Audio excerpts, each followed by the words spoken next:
Hi everyone, welcome to Babies with Knives. This afternoon we're going to be playing Lone Wolf the Adventure Game. It is an RPG based off the old Lone Wolf Choose Your Own Adventure books. We are going to be playing pre-generated characters. I'm your hostess, Alice Peng, Lala Twiddle on the boards. With me is my co-host, Brandon Powers. He's our Howdy, GM. howdy. Our friend Tim Tim Kirk. Yep. Tim Kirk, yes. And our friend Nick Garber. Hello. And The president and CEO of Apogee Comics. Yes. So, Brandon, why don't you take it away? Okay, first of all, just for bookkeeping, can I get combat skills? Tim, what's your character's name? Wise Thunder. He's Wise an original character. Wise Thunder. All right, and what is your defense? Defense is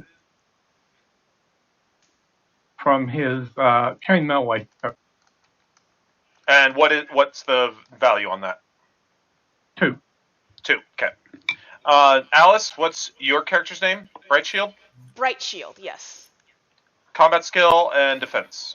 Combat skill is 18, and let's see, the +2 modifier for shield, so 20, and my defense is 3. 3, cool. And yeah, if you're getting a modifier that it's listing for shield, I don't want the combat skill with that. And Nick, you are playing who again? The Night Fox. Night Fox, and Night Fox is quick. I don't think anybody else is quick. Yes, and extremely quick. And just the reason I'm getting the combat skills of everybody is because that determines initiative. But quick, basically, quick runs before any of those initiatives. And if you have multiple quick people, you look at their combat skill. What's your combat skill in case I do have somebody else quick? Combat skill is 19. 19, and defense? My defense is 2. 2. Okay. So, to anybody who has not read the old Joe Deaver books or have some familiarity with the Lone Wolf universe, the 3 characters that we have are initiates to the Kai Order. It's an order of battle monks that protect the area, the Summerland, that they are in. They're a very well-respected order, and even though these 3 individuals might be initiates out on their first mission, basically, they are still going to be respected. Going along with that, they take 4 vows to become a part of the Kai, as well as they have to have a natural talent for the psionic power of the Kai. And so this is going to be a vow of poverty, basically. You guys aren't trying to accumulate wealth, unlike a normal D&D group. That you have a vow to do no harm, basically. Don't go out into the world and beat a bunch of crap up for no reason. A vow to fight the darkness, fight the enemies of the Summerland. And I honestly forget what the last vow is. I think that it was something about protection or something like that. But gluttony. Don't go out and overindulge and get drunk and stuff like that. Yeah. Now, depending on who you are, you might interpret those different vows in different ways. So it's not trying to just say there's only one way to do. The box set for Lone Wolf the Adventure Game focuses on the Kai, which is the same as the books did, but there's a number of other supplements that do allow you to play some of the other characters that might be in that world and come up with a diverse party. The group of 3 Kai Lords that we have here, you guys were sent off on your first adventure to go and track down a missing caravan that had been lost somewhat near your territory, and so it was a request that came to the Kai. They said, well, this doesn't sound too tough. They sent the 3 of you out. You guys went out. You did find the caravan, and this is the intro adventure in the book is doing that, and it's very intro, as in teaching people how a role-playing game will work. So I decided I'm not going to run that one, but it funnels right into the second adventure in the book, which is just a little bit more complicated. And so I decided, yeah, that one works fine. And I think that there's enough going on with that it's a better adventure. So you guys did do that. You found this missing caravan that had been waylaid by bandits. Some of the people had been killed. Others had made it. You have now taken them to the capital city of Holmgard and are now on your way out of Holmgard with the intention of heading back towards the Kai Monastery. Everything that you guys have with you is still there, and as you guys are passing out of the north gate, a burly guardsman approaches and salutes the group of you. My lords, he says, I'm Corporal Jordan. I hate to impose upon such fine Kai as you, but I've learned that there's a spot of trouble going on near Searshield. Would you be prepared to go to Searshield and see what may be amiss? I'm authorized to supply you with fresh horses and help that may help make your ride swifter and more comfortable than your feet would. It is my honor to serve. Anybody else have anything? I live to serve. I would be delighted to serve. Well, excellent, excellent. I did not think that I would have such good luck this day. And he says, well, if you'll come with me, I will send a man for the horses. Thank you. We will be patient. Much appreciated. The road has been dry. Would you be able to provide us some drink while we wait? Oh, by all means. Within the guard post, I can offer you what refreshments we do have. Thank you. And so you guys go into the guard post, and like I said, this is for one of the gates of a major city, and so they have the guard posts in the towers, and they have barrack rooms that the guards sleep in when they're here, with some of them on shift and all, but more able to quickly get on. And the corporal seems like he's in charge of a group of the men, and so he takes you into that barracks and then is able to provide you some basic refreshment and starts to explain. A lieutenant sent me a letter saying that he's scared about what could happen in Searshield. To be honest, and he quiets down, I'm not really sure what the problem is, but it's very unlike the lieutenant and his men to be scared of anything. I think a little of the Kai wisdom may be all that they need to calm their nerves. It would be our pleasure to go and assist them in whatever the manner is, even if it is just courage. And this lieutenant's name? He goes and begins to pull his stuff out. It's Lieutenant Pearl. He and I, we know each other in passing, though I would not define us as friends, and it does strike me as odd that he would reach out to me for assistance in this matter. We were both at the same academy, but he was years ahead of me, and would he have others? Would he have others that he would prefer to contact? There is a military chain of command that is established in Searshield, and so it does strike me as odd that he has gone through a different route than this. He produces the letter and passes it over to you. It reads, "We are beset. We're beset by wickedness, and we're in dire need of help. The morale of my men is suffering greatly. Several have disappeared, and I am sure that they have deserted their posts and run away. We all feel like running away. If we are to hold the fort and keep Searshield safe, we are going to need some help, Jordan, my old friend. Please do what you can to persuade someone in authority to come to our aid. I've sent messages to the court guard captain requesting reinforcements, but he says he can't spare any men. He told me to pull myself together and do the job I'm paid to do. He just doesn't appreciate the situation. I fear that by the time he does, it will be too late." And he, you guys are reading that, and he says, well, he speaks of the, sorry, I missed the name. He speaks of reaching out. He has a superior there, Captain Moran, that should be the individual that he would go and speak with about any needs that he has, and then that he is chosen to, after being refused by a captain that is not over his garrison, he reaches out to me. I wonder what is going on there. Do we know anything about Searshield? Do you have any skills or anything that might lead you to believe that you have? You guys have all been training in the Kai Monastery for a few years, and so you're kind of out of the know of a lot of things. I don't have anything, no. I have tireless and commanding. I can make us pretty cool. If people listen. Well, those aren't your skills. Those No, are no, just yeah. traits, unique things about My you. But skills are might and crafting. Sorry, might. there you go.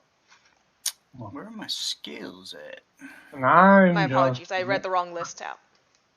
I'm just here for making sure everyone is kept whole with my medicine skills. So, So no then. I do. From our training, do we know of what kinds of dangers lie in the lands that we protect?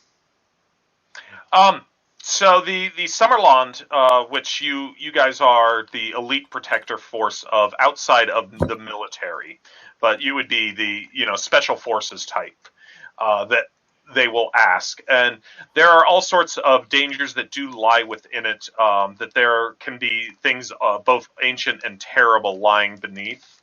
But the true danger that is most often defended against or looked on with dread is there is an enemy empire to the west that the Kai Lords did defeat years ago, a long time ago, and that you guys are the protectors of the land because of.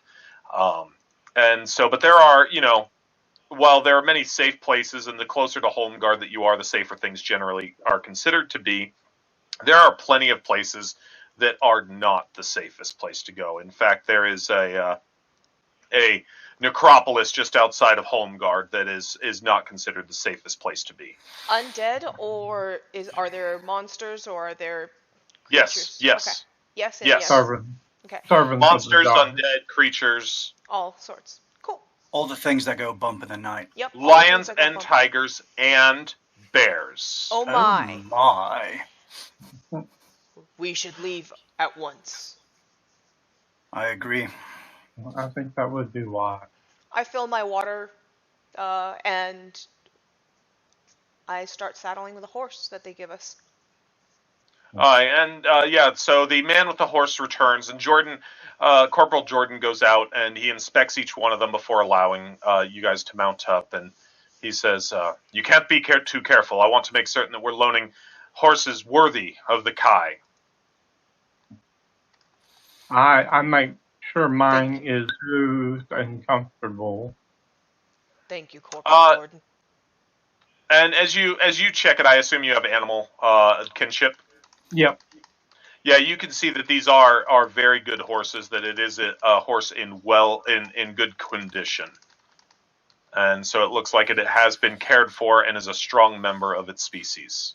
Aren't you a wonderful friend to me? And traveling behind Wise Thunder, there is a bear. Is it? Yeah. A young bear? Young bear. Yeah. That he cares for and such. Yeah. I am actually going to speak with my horse and find out if he's been well taken care of.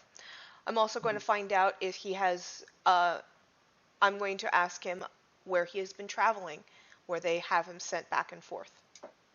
You can speak with animals? I have animal kinship, which specifically tells me I speak with animals. Yeah. Where would I find that? Speak Whether with I have and influence animals. That is going to be under your disciplines. Okay, Your I don't have discipline- that. If you have, look at your disciplines, and if you need notes on it, go to the previous page on the notes on the disciplines. Yeah, I don't have any of that. I just got to take the horse's word for it. So I'm going to find out if my horse has been well taken care of, well cared for, and I'm going to find out basically what kind of trips it is accustomed to, and if it knows the lay of the land. Because when I'm reading it, it just talks about how you can command them to do things. So. It says speak with and influence animals. That's what mine tells me. So that's what I'm wondering about. So let me go look it up. Sure. We are all learning this for the first time. This is a demo game Yep. so that we can learn and experience this system and the setting. Discipline enables you to communicate with some animals and to be able to guess the intentions of others. In some cases, it can allow you to control an animal's instincts or actions.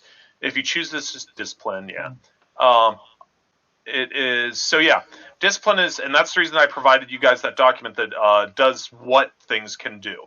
Discipline is often used for tests involving complex feats with animals, including commanding them to do things that they would not be able or willing to do normally, such as charging through fire or defending you against a much stronger opponent.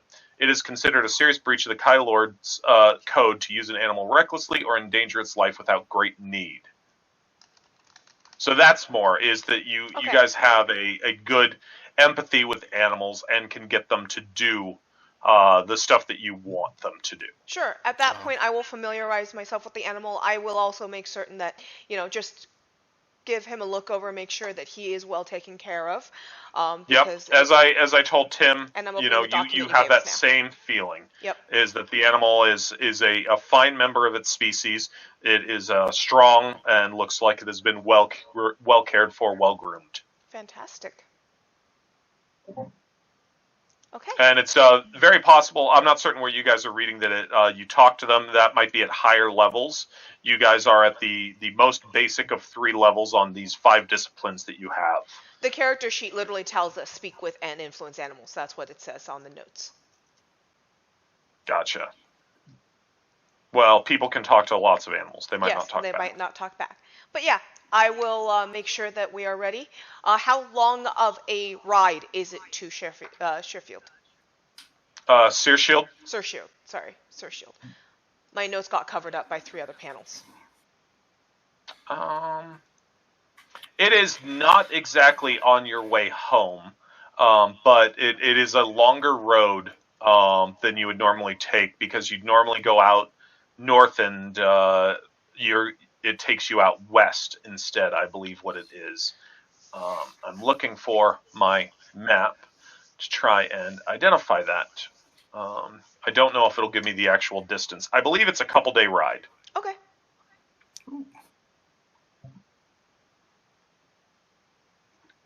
So, but yes, you guys would normally be going north, and to get out to Searshield, it is out in the west of Home Guard. But yeah, I don't see any distances. Okay. Okay. Sure. And you guys do have a map of the region. I can go ahead and give that to you. I have another question about the setting. I did read a couple of these Choose Your Own Adventure books when I was a kid. I read a lot of different Choose Your Own Adventure books, so my memory of this is a little more than a little fuzzy. It's been like how many years? 20-some years. But so weak High Lords have mental powers. Do we know of that if mental powers are a common thing amongst the enemies?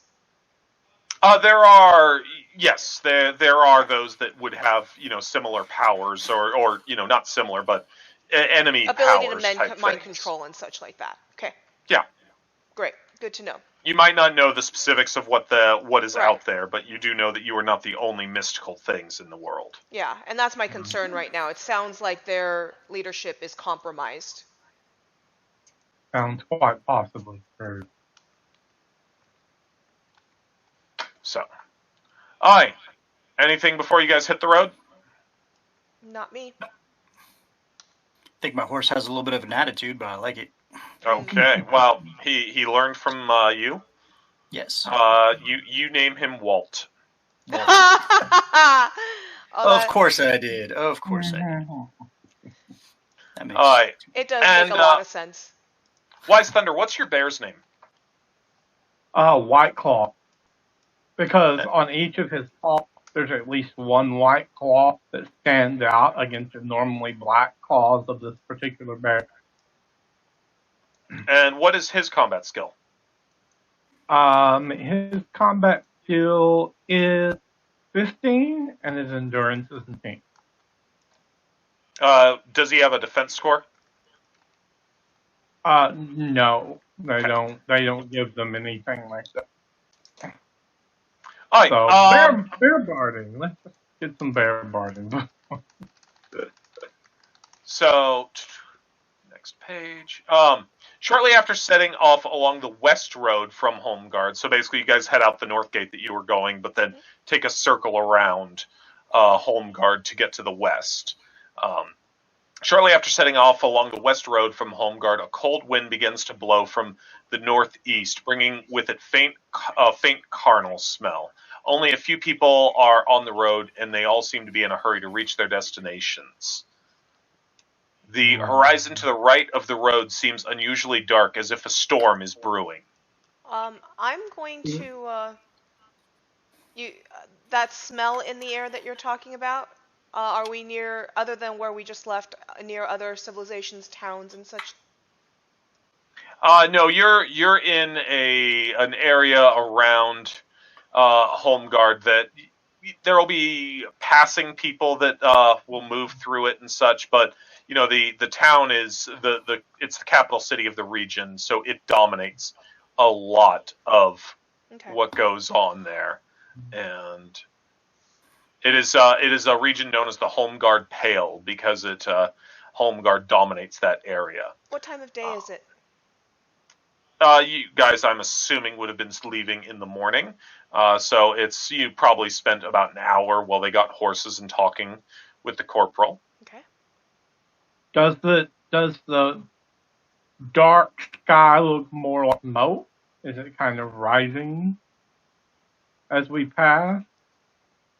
It looks as if the storm is brewing, and so that it is the storm is coming to the area that you are, and to you, Wise Thunder, you get a sense of unease kind of blanketing the landscape, and it begins to grow stronger as you all continue onwards. There's something that feels ill here in the land itself. As a note, I have Mind Shield, just so you're aware, Brandon. Okay. Yeah.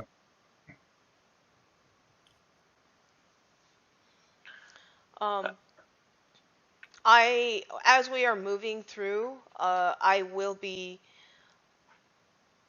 looking for the ability to hunt and gather for our meals for the day. Sure. And for travelers that are passing, I'm going to check on their wellness. If they're short on supplies and food, whatnot, I want to make an active attempt to share what I have hunted for us, so that they have the supplies to keep going. I can aid you if you wish. As well as I. We have a pack of hunters. Awesome. I appreciate any and all assistance in that. It is our duty to give back and care for the land, take as much only as what we need, but help those that we pass as well.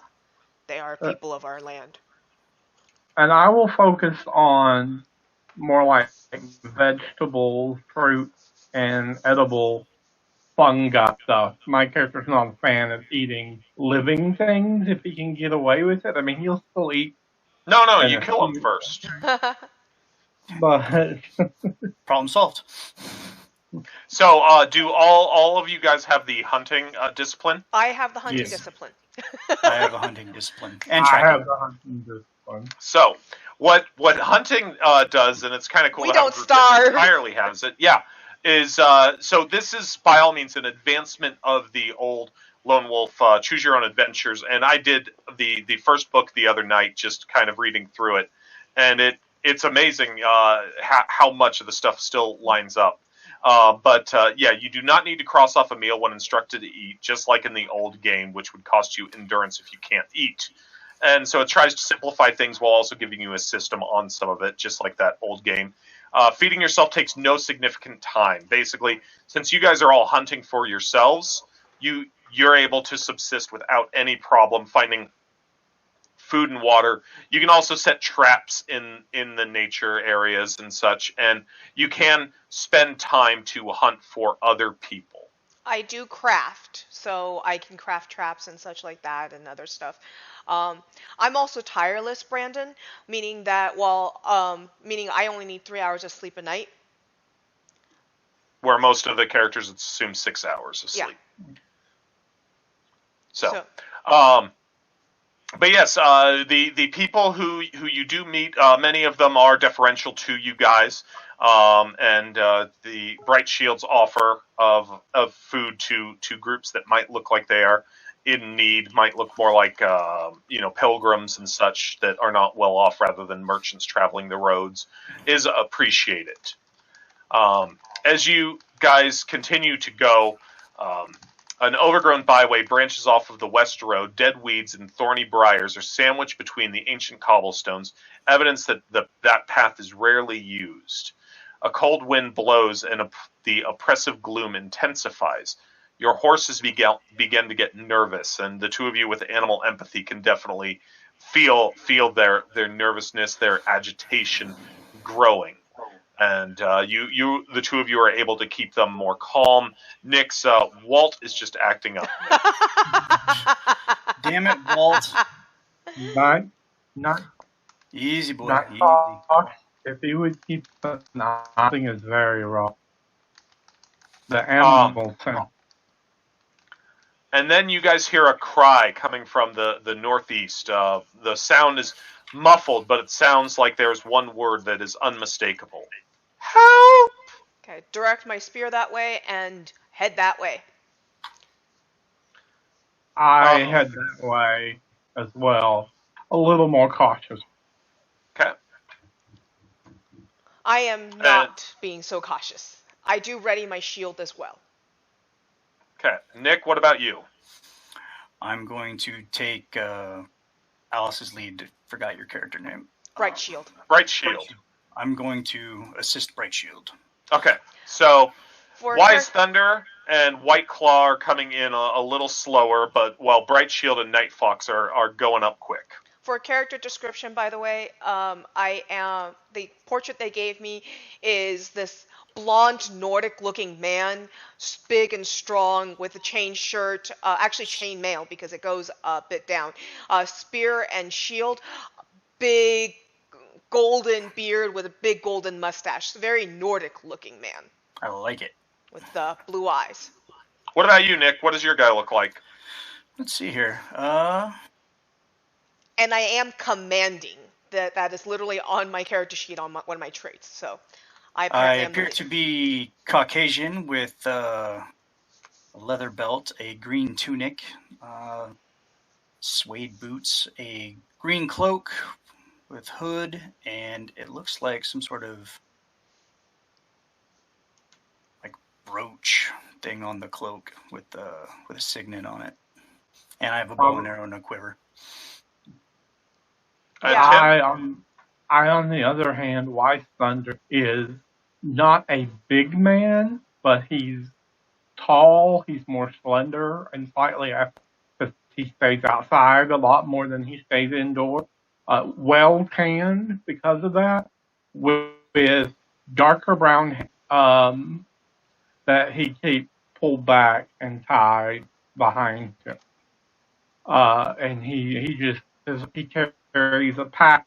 He carries medical tools, and he's got a quarterstaff. He's not the most combative physically. Gotcha. All right. As the front two of you begin to race off, the horses go to a certain point, and then they begin to neigh and whinny and just stop, not moving forward. The nervousness that they have has been increased. I will dismount. And you hear the calls continue. Okay, I will dismount. I will direct my horse to back off the perimeter a bit and motion for them to stay. I will point to a location for my horse to stay, but I want him to back off where he will be a little more comfortable. Okay. And Tim, as you come up and they've dismounted, you see what Bright Shield is doing, and that your bear and the horse by all means seem very discomforted by this. No. I let White Claw know that we're going to keep you safe, and I try and give that same feeling to the horses, all of them, and just try and lead them ahead cautiously to keep the animals out of any danger situation. Okay. Go ahead, and you are welcome to give me an animal kinship test. So that's 1d10, and they are all very nervous. Okay. All right. Does this cost willpower? No, this does not. This is just a regular test. Okay. So I have a 4 on my die roll, and it uses willpower. Yes. It would be off of willpower, which And I in need this to get game, that if we roll a chart. 0, it is a 0, not a 10, correct? Yes. Right. Just wanted to state that for the audience because no, you and I did make Lone Wolf characters, Brandon. Yes, I know, but Nick did not. Yep. That's what I was saying earlier. Yeah. My bad. And I have a 17 willpower. So yeah, that will not provide a big enough bonus, but I am trying to find where that chart is. Here we go. All right, so for your combat skills, if they are 15 to 19, you get a +1 when I ask you to make a test on a skill. This will not be bashing people. But you get a +1, and if you are 20, which I don't think you can be, I think everybody's at least 15 on combat skill, right? Right. Yes. Yes. Okay. Same thing for will. If you are at least 15, then you will get a +1 on the will tests, and that goes for the skills. And if your endurance is, you guys all get a +1 on endurance skills because you'll have at least 20 endurance, but will not have 30 endurance. My combat skill is a 20. For Oh, it is? Yeah. When I'm using my shield. When you're using your shield, that will probably not apply to skills. Okay. Because this is not for actual combats. This is more for the skill uses. Okay, well, as long as I am activating my Mind Blast with it, my Mind Blast specifically tells me that I get a +2 to my combat skill when using it with alongside with weapon. So that's why I'm asking. And so I can get up to 22. Once again, probably not not for skills. Yep. So, well, Alice, you settle the horses down and try, just are like, stay horse, good horse.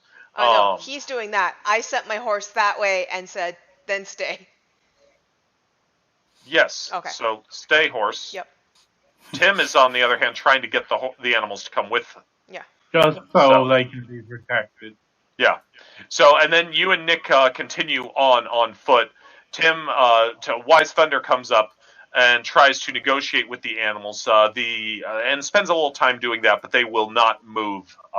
They are far too nervous to enter in further into the graveyard. Okay. All right. So we do not wish to move closer with the animals at all. I think the other two took off. We did. Okay.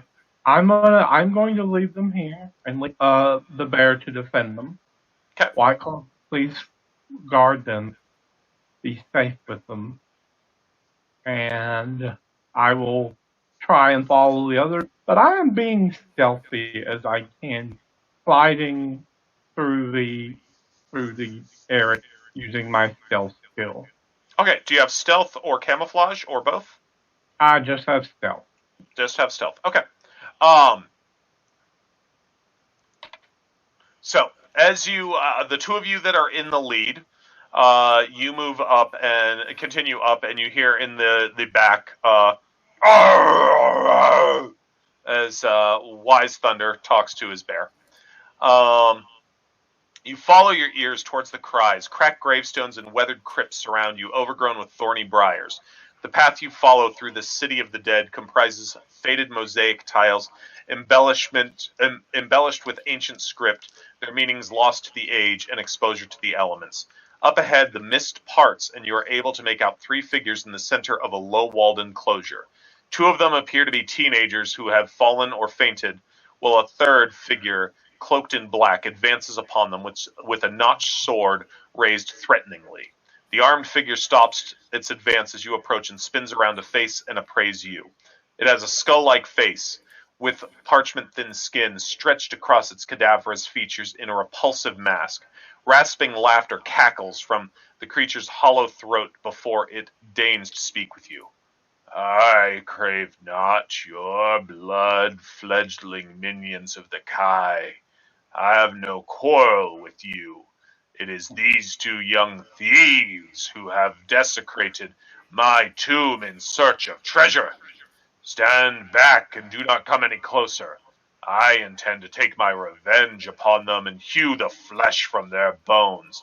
Defy me, and I will hew your flesh instead. Leave their crimes to the land of the living. You have no business or authority over them. If they are indeed thieves, they will be punished.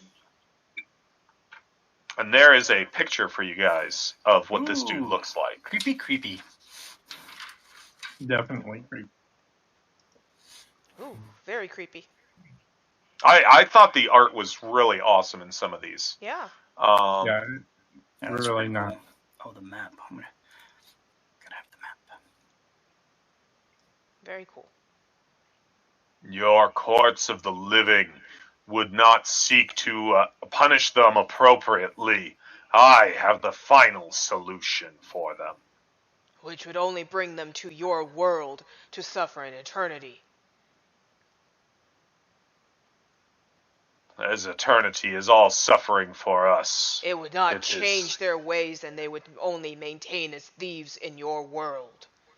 If you give them to us, we may still change their path so they may not continue as thieves. And by this point, unless Night Fox is an action-wise Thunder, you're catching up to the group. Night Fox, did you want to do anything before that? No, I'm just observing and got my bow at the ready. I sink an arrow into the guy. Yeah, right off the bat. You always get that party member, right? Yep. We're going to talk to them. I sink an arrow into the guy. Leroy Jenkins. There you go. When a friend of ours first told us about Leroy Jenkins, he forgot the name, and so he was just like, it's something like Jerome, and so he was like, and then he just charged forward, he's like, Jerome! It's like, no. I have a Leroy Jenkins t-shirt. I need a Leroy Jenkins t-shirt. Alright, so yes, the three of you are caught up as this skeletal knight is, looking back at you with his cold, impassive eyes and saying why he should mete out justice upon them. One of the kids is screaming. The other one seems to be passed out. They're teenagers or preteen. Okay. I am, by the way, going to try and, as I'm speaking, maneuver myself to interpose between myself and the knight slowly. He is moving moving to block you from that. Okay. I'm going to come in kind of. Tim, you were going to say something. I'm going to try and come in angled from the side as quietly as possible and say to him, if they have stolen from you, what grave goods do they carry?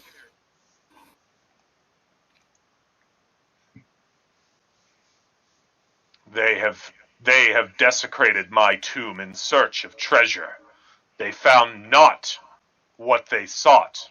They instead awoke me. Children, were you simply playing, or or did you do as you are accused? Do you have any? I do. Do you have any skill or something? Yes, I am commanding, and therefore So what's the benefit of commanding? I get a +1 bonus to all willpower tests when influencing others. In addition, in combat, I may spend willpower in order to give all of us bonuses to attacks and technique tests. She said Nice. People like matter-of-factly. to listen to me. I make them feel better. Nice. That's why I'm Do you have- sitting over here just gripping a bow and shutting the F up. I'm going to let Do you her do have the talking. Or him. Do you have any skill got that backs that up, Alice? Or is it just the commanding? I got the shut the F up skill. That's what I got. I do not have a skill, no. Okay. And just so you know, Night Fox, while the other two are having difficulty seeing out here, because you are a night owl, you're having no difficulty making out where everybody is. What does the Quite skill? excellent skill for an archer. Why does the might skill do anyways? It doesn't tell me what the might I skill does. literally, and I've pointed this out multiple times, It's I in the provided an Excel the document. document didn't have it as far as I saw. I looked in the Did you document. go to the skills tab? Let me go look. Dun, So dun, dun. skills, might. Feats of strength and athletic prowess fall within the domain of might. Yeah, Though the ability to charge quickly down a hallway and smash in a door with a well-placed kick might not be subtle. It can be useful at times. Use this skill to jump, run, lift heavy weights, and swim, especially in adverse conditions. Cool. Yeah, the tabs didn't show up to me. The tab at the bottom wasn't showing up to me, so I had to go and fiddle with it. Got it, though. Cool. Thank you. I have them copied out Yep. now. All right. So go ahead and just give your test of commanding. It's not so much that the girl is trying to, the one that's conscious is trying to resist. It's more that you're trying to snap her back. Okay. Rolling high is good. A I 0 is a 0. I rolled a 9, and I get a +1 on my commanding. Okay, so you have effectively rolled a 10 for that. Yes, our families are hungry. They're starving. We have come to try and find something. The dead have no need of it, and so we hope that the living might profit from it. We're sorry, we didn't know. I mean, there's tales of things like this, but I thought that's all that it was stories, bad stories of men.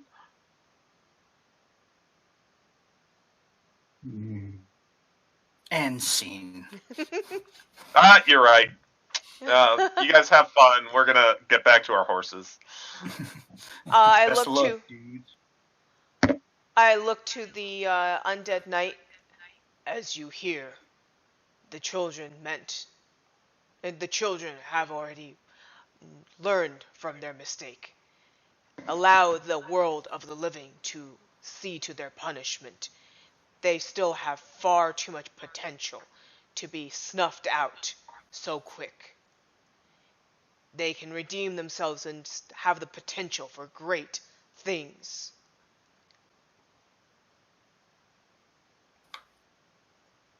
Anybody else have anything to say? I say it is unwise to damage a child. It is ill fortune for you to harm them. I would not risk your life that remains clinging to your shattered and regathered form with that evil. Turn back. That is your only. Then I leave them to you, Kai, he says, and he turns and begins dragging the sword across the ground as he begins to return whence he came. As you guys watch, he staggers into the mist with the tip of that sword just kind of dragging and dust coming up from that. Then you begin to hear the sword clatter to the ground as he drops it, and as he moves into the tomb that he came from, a gold signet ring falls from his hand. Okay. I wish to look at that gold signet ring. Does it have any sort of symbol that we were taught matters to us from the Kylo? It's a gold signet ring inset with a blue sapphire. Um, it is. Let me find. Got a blue sapphire and what else? It's a gold signet ring with a blue sapphire that has the long lost heraldry, similar to most of the tombs were talked about. How the things have worn away from time and weather.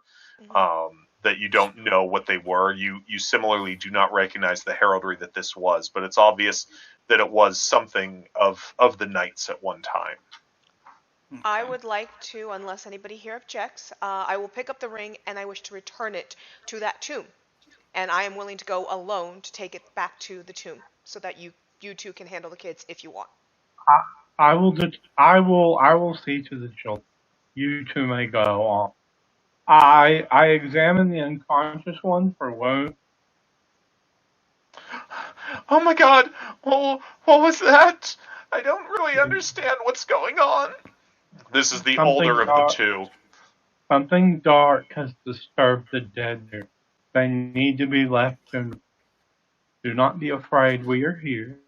We will see what we can do about getting food for your family. Just give us time to sort out this mistake, and then you will face a, but it will be a judgment made by the cup and the wisdom of our training. I'm going to hand you, Nick, the ring and ask you, do you recognize this heraldry? GM, do I recognize this heraldry? No, it's something lost to time that neither one of you really recognize what it is. Okay. I do not recognize it, but the craftsmanship it's from a noble house. So that I am not desecrating the tomb, I am going to mind over matter it over. So once he's done examining it, I will let it float off his hand, and I will deposit it gently inside the doorway of his tomb without ever stepping foot near it. With respect and care. Mm-hmm. Gotcha. Which is why I said I'm willing to go, because I knew I did not need to have to go risk desecrating anything. Here you go. Bye. Toss. Peace. Respectfully toss it over the fence. Wise Thunder, do you? I see you have medicine. Yeah. Do you have healing discipline? No, I don't. Okay. So you can go ahead and make a medicine check on the elder of the two, the boy. All right. I rolled a 6. Okay. And my willpower is medicine itself gives you a +1, and your willpower score would give you another +1, so it's effectively an 8. Whenever your skill matters on a skill roll and I ask for it, that's going to be a +1. As you advance further up, they become +2s and later +3s. Yeah. Okay. So I should have done better than I did. Cool. Good to know. On what? On my diplomacy roll earlier, I should have gotten my willpower stat to it, which I didn't. Oh yes, but it was a 12. You did fine. Mm-hmm. Okay. I should have done better. It should have been an 11. It should have been a 12. It was already 11. Sorry, 11. Yeah. It was already off the charts. Yeah, you see that the child has only fainted, is not injured. That the undead knight never got to them to lay hand nor rusted blade upon them. You know, something dark stirs here, not just the dead. But I mostly am saying that to myself.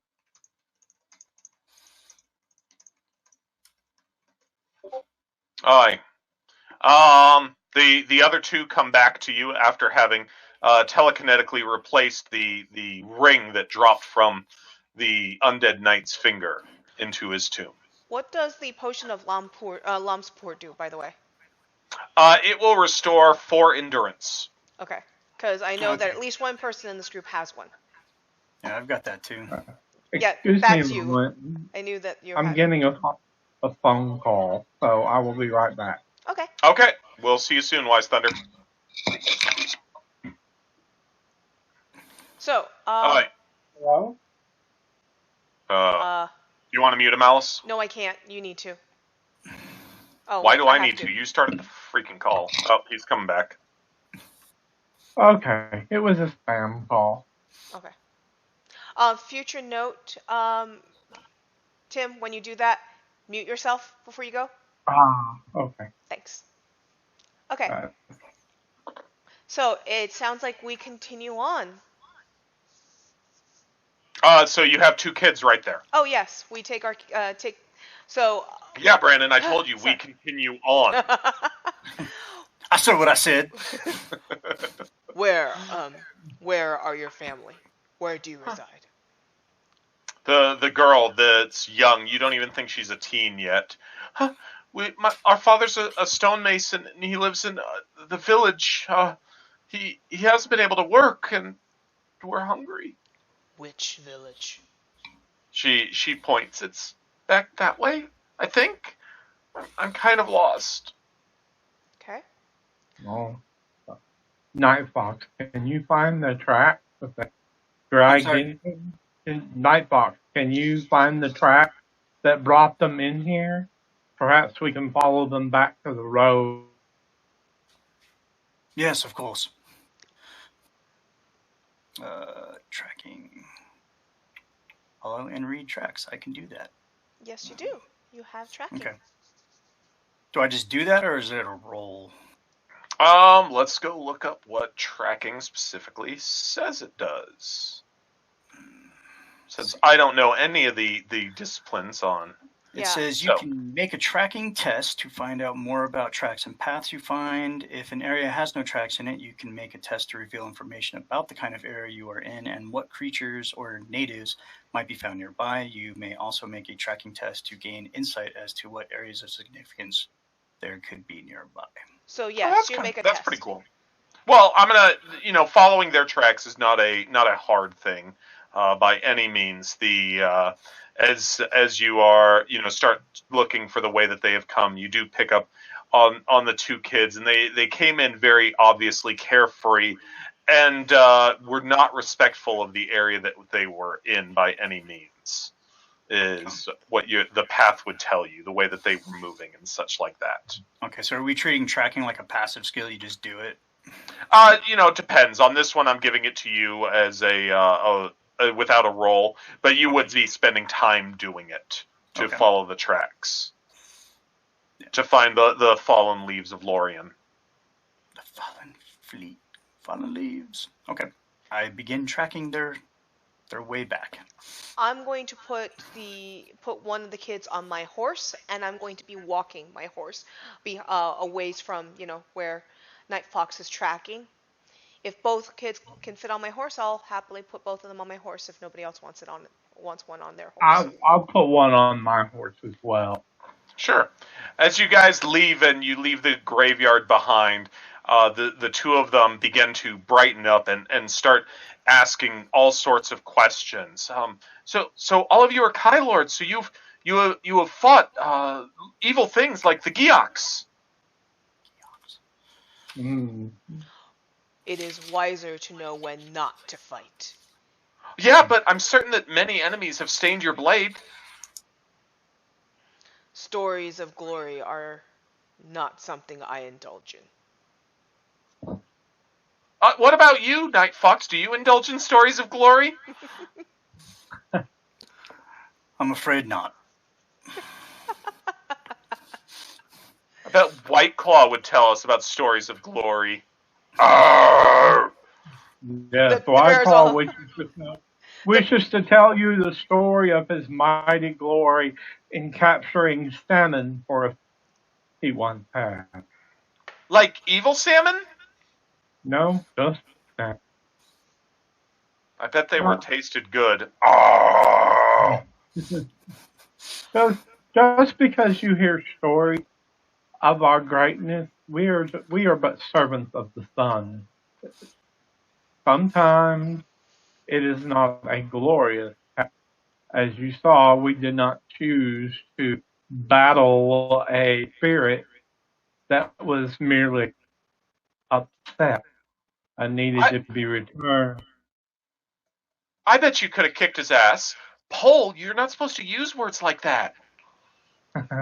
Whether we are able to or not, it is a matter of wisdom and using just cause to raise our weapons.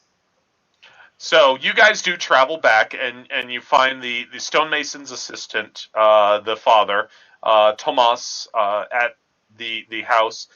He is hobbling around on a makeshift crutch, and you guys, depending on how you want to come into the scene, but that's they're like, oh, this is where we live, and you see the man hobbling around on the crutch. I want So to come into the scene with a rabbit that we hunted so that I can offer that to the family.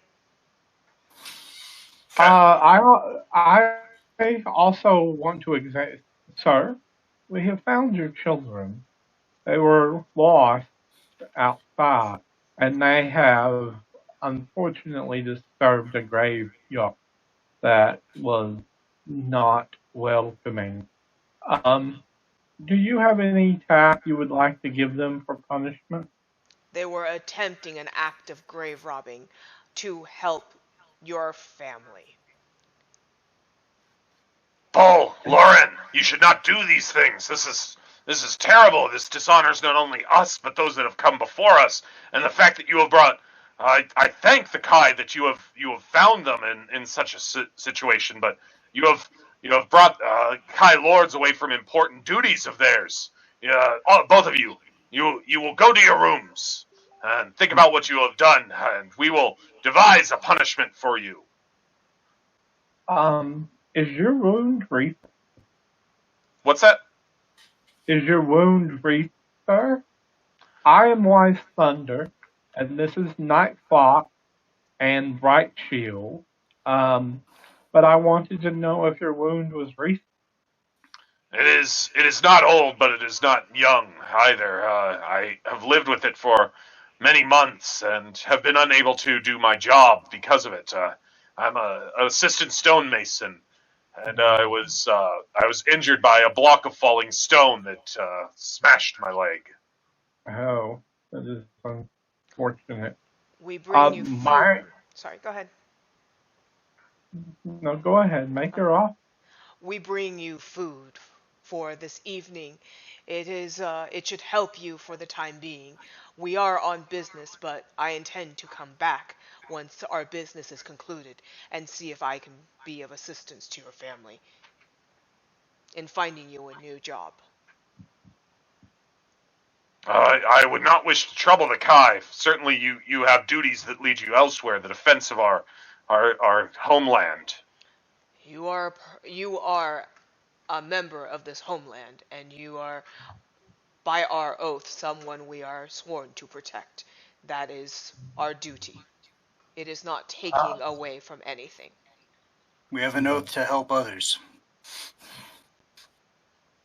Might I address your wound and see if there's anything I can do to help it in further healing and regaining strength? But by all means, if you're able to, it hurts every time I step on it. The crutches only alleviate some, but weight whenever I bear upon it, it is unbearable. Yeah, I understand. I examine it and check for fractures. The leg was definitely broken at some point and has healed, but it seems like the leg has healed reasonably, and you think that the problem might be somewhere else as you are examining him. Like an infection? Go ahead and make your medicine check. Or maybe he's addicted to oxy? 10.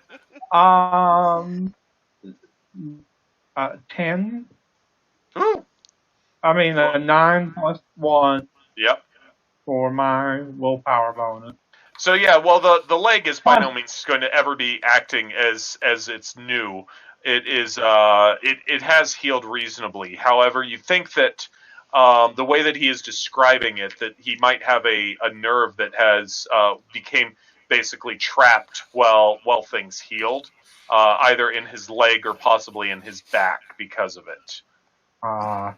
Okay. You have what I believe is nerve damage. Your healing was not.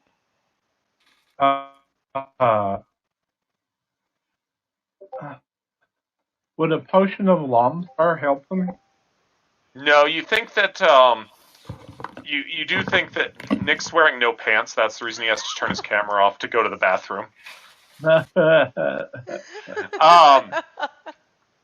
You think that maybe it might help if a Kai that was gifted in healing discipline, the magic of healing, might be able to assist him.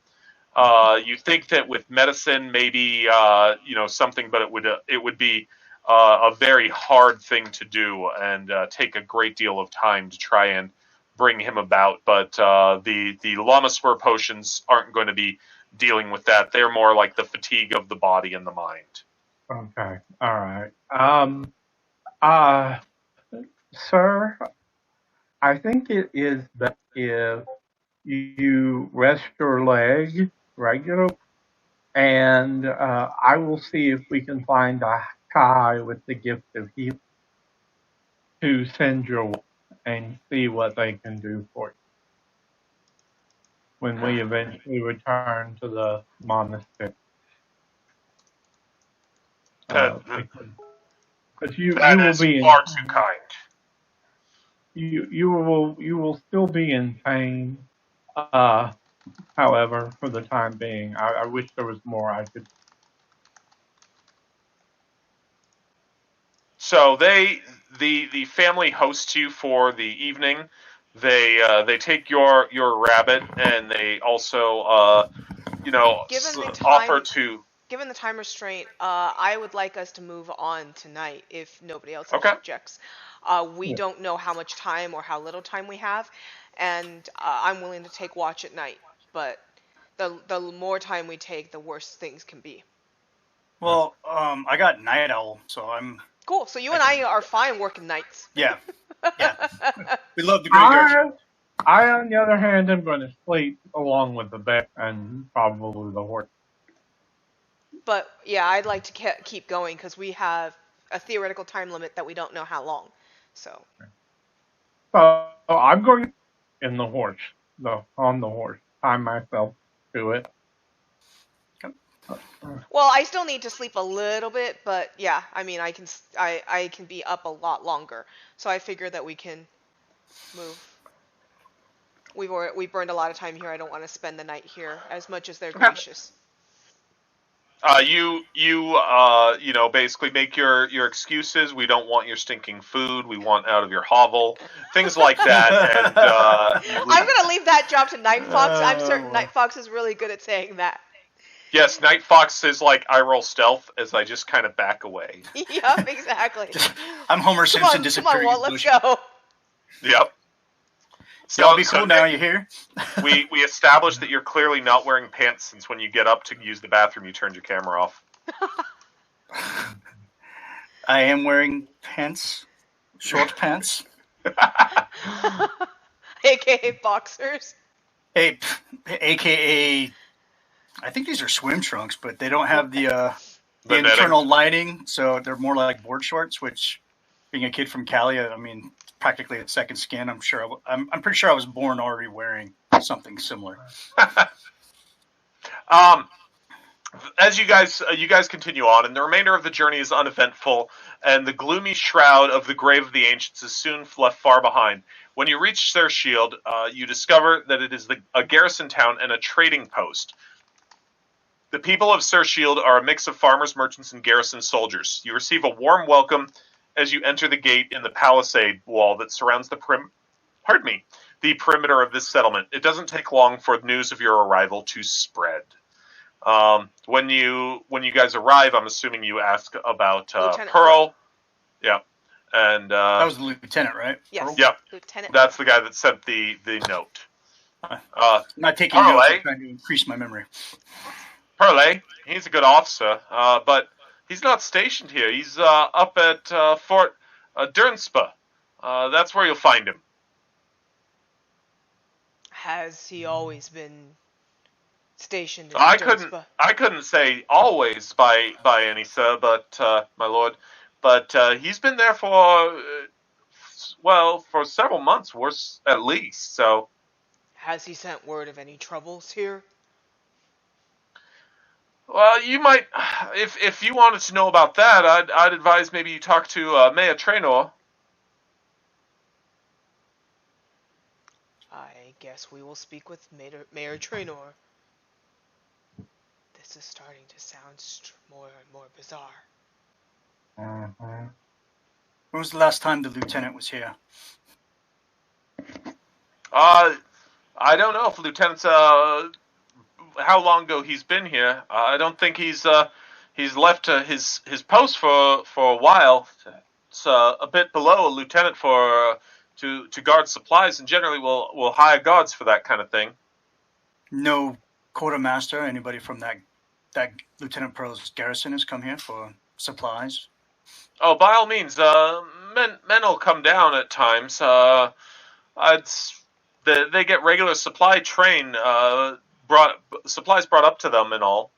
When was the last So time a supply train went to that outpost? I'd say probably they probably were reprovisioned about a month ago, maybe less. And how often do those provisions last on those provision runs? They're probably due for one pretty soon. They've got more than a handful of individuals up there. I mean, you didn't hear it from me, but rumors are that the dead have risen up by Fort Dunspa. So sounds dangerous up there. I much prefer my duties in Sarsfield. So, as far as how messages are sent and such like that, how is it common that this kind of mix up of where it came from happens? Seems very odd to you. Okay. They're not sending ravens or owls to transmit messages or transport messages, which is always cool. May we speak with the mayor? Yeah, you guys are able to get an audience with the mayor. Is that what kind of clout the Kai have? Yes. Okay, so they go. The Kai are, like I say, a very respected group and such. And so, even though you guys are the nobodies of the Kai, you wear the Kai, the green tunic and such of the Kai. We're like kind of like a Jedi. Defer. Yeah, we're like Jedi. We're like Knights plus Navy SEALs combined in one kind of thing. We're special. Kind of like a samurai type thing. Mm-hmm. The warrior diplomat type thing. Yeah, the warrior diplomat. Yep. So. Psychic monk rangers, as I said. Even low. Psychic monk rangers. Who are we talking to? We were just talking to a guard, right? Yeah, just a guard at that I was like, oh yeah, because you would ask and such about where do we get, and so. Well, decorum would dictate that we need a runner to announce our arrival to the mayor. He gets the job. So, but yeah, you guys get your introduction with the mayor, and as he's greeting you, he's like, I am truly humbled by your presence in our modest little town. Though you are likely on your way to attend business elsewhere, I must nonetheless beg for your assistance in a matter that is troubling us deeply. Recently, Sarsfield has been beset by a family of thieves and ruffians, all of ill repute. They are Bogners, and they hail from the Home Guard Pale. I've issued decrees that all members of the Bogner family are to be banned from setting foot inside the palisade wall. They have made camp 5 miles west of the town on the banks of the River Dwan. And if you Kai Lords might be so kind as to go there and convince these ne'er-do-wells to break camp and leave the area, loyal, law-abiding citizens of Sarsfield would be most grateful. And I personally would be in your debt. Sorry. I was stretching. I thought you were doing a slow bitch slap or something. I don't know. No, I was doing a kata while I was stretching. I was doing a kata. So, I was doing a slow kata. Kumate. Stop. But, Your dog thinks that's playing. Why have this family been banned? As I said, they are thieves. They come from Home Guard Plain, and as everybody knows, people from there, they are ill repute. This group is ruffians, thieves, all of them. You judge them by their acts or by their reputation of origin. As you know, the Kai Lord do not look well upon those who would not be kind to their neighbors. Unwise to paint such a large group of people with a broad brush. Indeed. They Let are they are responsible for a young girl that has gone missing. Clarice, a local. Do She's you have disappeared. Do you And- have evidence or a witness of this? They showed up very soon before she disappeared, and we believe that they're responsible. There's also been games that they ran, games of supposed chance, but no locals of Sarsfield were able to win these games of chance. Perhaps they're just not skilled in gaming. May we see this young lady's family? By all means, if you do wish to speak with Clarice's family, we can speak to them of coming. I'd like to see if I can get a sample of his handwriting. Of whose handwriting? Of the mayor's. I just want to make sure that I'd like to see some, local documentation, basically, of this town. Just.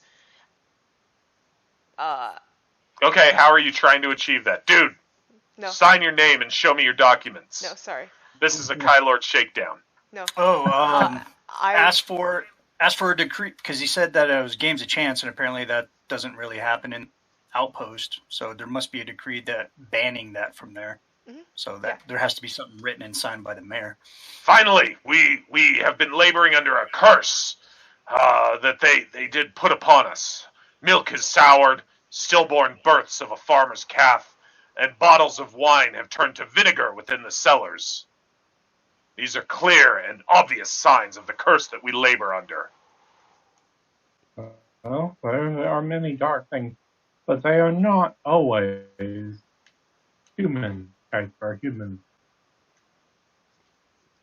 We will see what we can do about finding hope and investigate your claim. And as Nick was just suggesting, asked to see the decree of the official ban that he has instituted. Sure. You guys do see that and all, and Does his handwriting match up with the letter that was sent? the letter, no. Okay. Just, didn't know if he was drawing Kylords here under a false pretense, and I wanted to see. That'd be an interesting story. That's clever, though. That would be clever.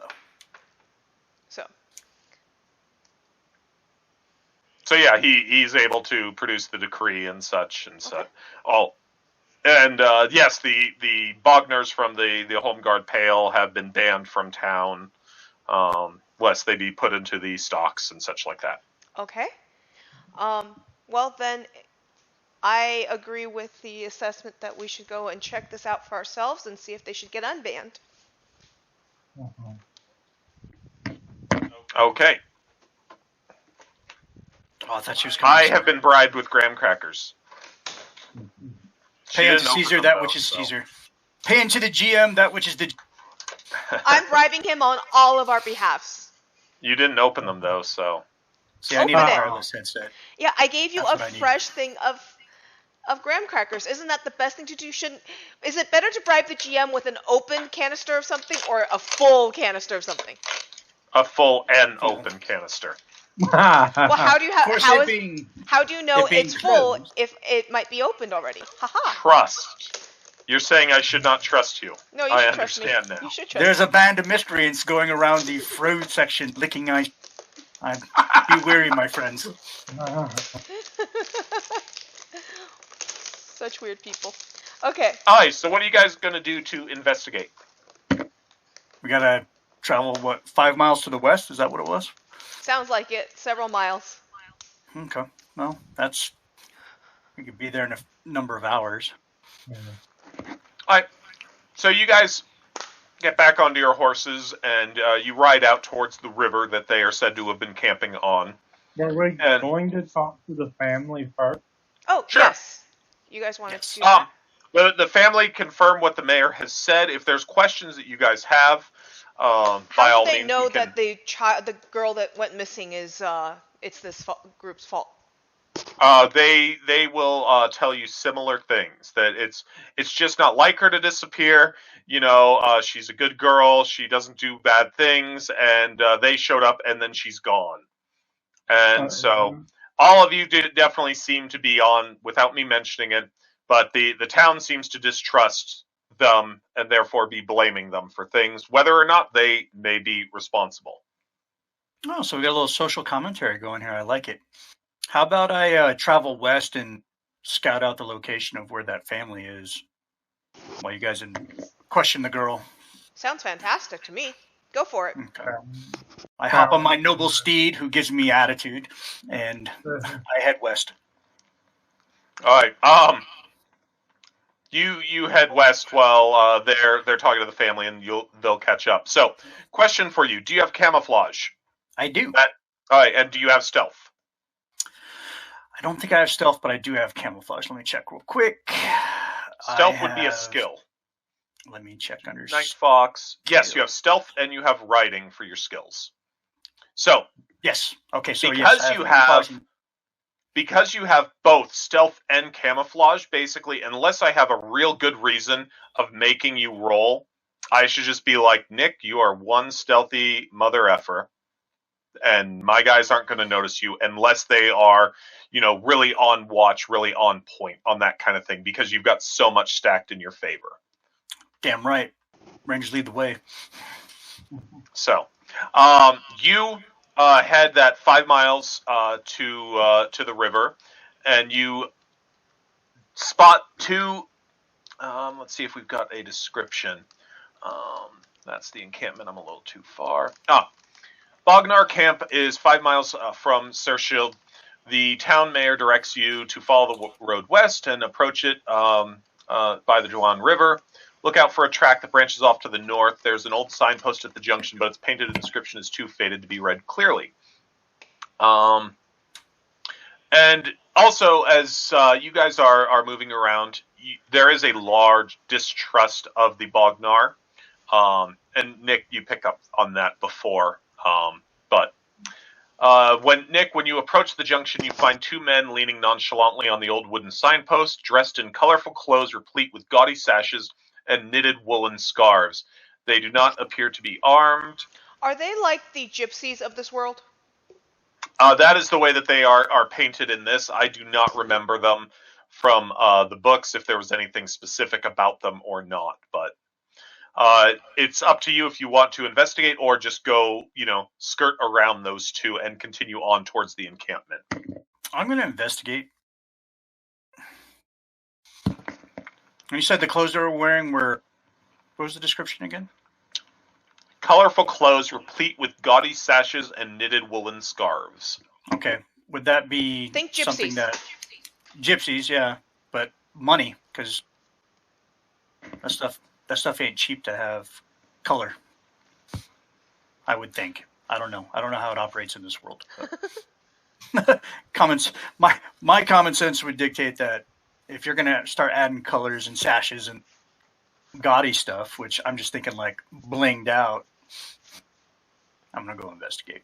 So you're going to go up to the two of them? Right. Now they're part of the Bogners, right? Yes. They are right in the area that, you were told, and you'd think these two are probably from that. Okay. So are you stealthing up to them? Male. Okay. No, I'm going to be very overt about it. And go up to. One of the men nods and smiles as you approach, and he says, "Have you come to visit us?" His voice is heavy with a home guard accent, and the tone he uses is both polite and wary.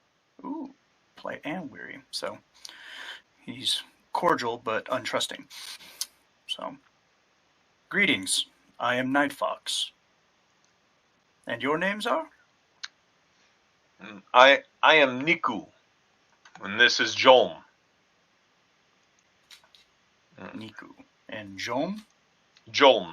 What brings you here, Night Fox? I'm here on behalf of the Kai, investigating... Investigating. They both nod. They continue to lean against the side post. You are Bogners, correct?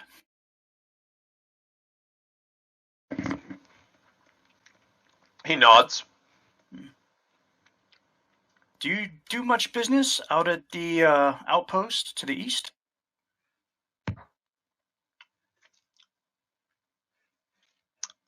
He looks to the east and simply replies, "A little knowledge can go a long way." A little knowledge can go. I don't even know what to do with that information. I think he's asking for a bribe. Bribe. You dare ask a member of the Kai for Knowledge. knowledge? Did he do this? No, he did not. Well, since we're not a life of abundance, but my character does hoard things against the. According to the sheet, I do hoard things. I do. So I probably have some spare coin. I take a whatever the. Well, She what's should the? have any and under belt pouch. See if there's any coin listed in there. Mine has 17 coins. Let me see here. Looking at belt pouch. I have 50 gold coins or equivalent. Maximum. Isn't that the maximum that lists? Yeah, maximum of 50. It says 16 on there. I'm sorry. I just saw the number. So I have 16 gold coins. So I take out a gold coin and I flip it to Niku. Okay, he catches it and he says, "It never rains, but it pours." I feel like I'm. Give me your tears, Gypsy, or I will take them from you.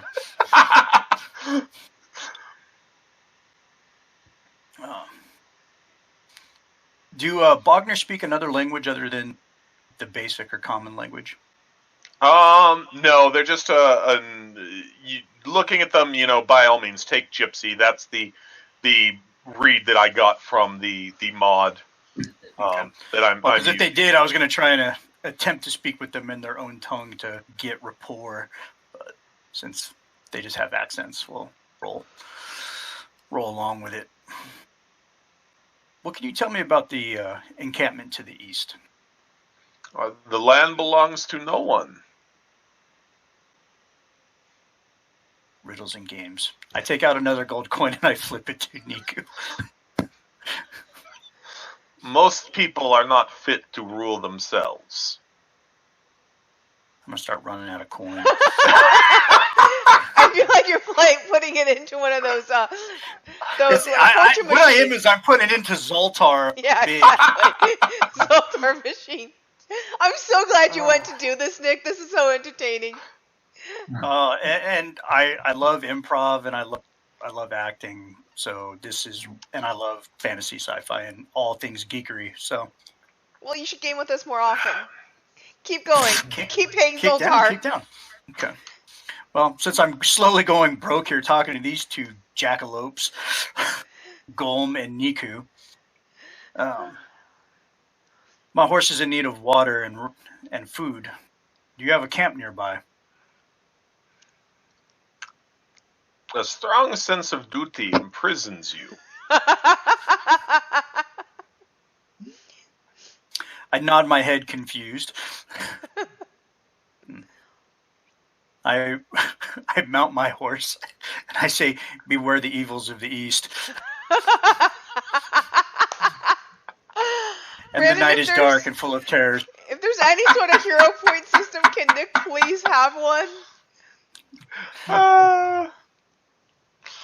The night is dark and full of terrors. That was a very entertaining scene, by all means. Yes, it was. Alright. And I ride off to the encampment. Okay. Stealthily. You ride past and they don't move to stop you or anything. Beyond small copse of trees, you see the Bognar encampment on the banks of the River Dwan. There are 4 large wagons drawn up in a semicircle, and the mule teams that pull them have been untethered and placed in a makeshift corral of wooden stakes corrected by knotted links of old rope. There are several tents, and you count 30 or so family members of all ages. They are either seated around small campfires or wandering about the tents with no apparent aim or purpose. So it's a makeshift. It's an encampment. Got it. Yep. Typical encampment. They're bivouacking here. Bivouacking. You know, when I say I'm whacking it, I'm bivouacking it. Damn right. Well, it's funny because our rucksacks in the military were called Alice packs. So, in the Army, it's not uncommon to say you have a girlfriend named Alice and she's back.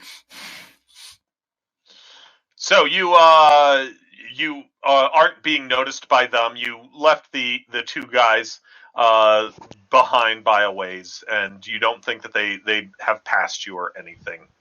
Okay. To tell anybody that you're on the way. I'm going to continue to observe them. And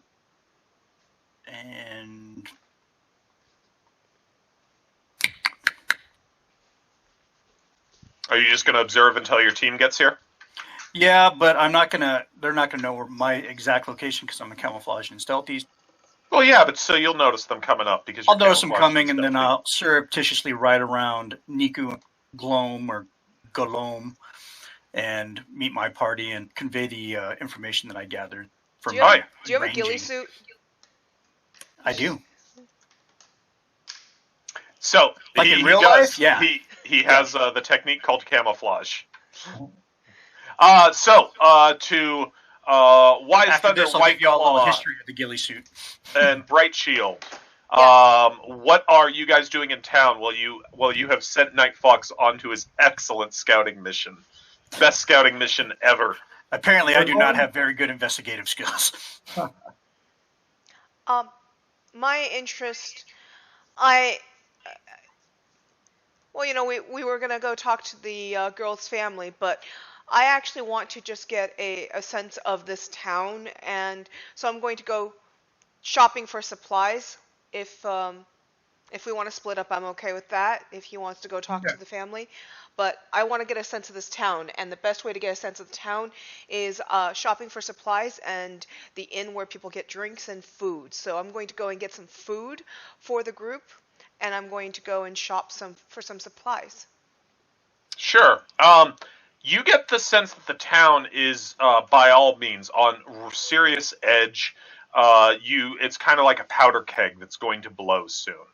At these Bognars, is that everything that goes wrong, no matter what it is, you know, I stub my toe in the morning. That's because the Bognars cursed the town. Okay. And you hear people talk like that kind of thing. Is that damn Bognar curse and such like that?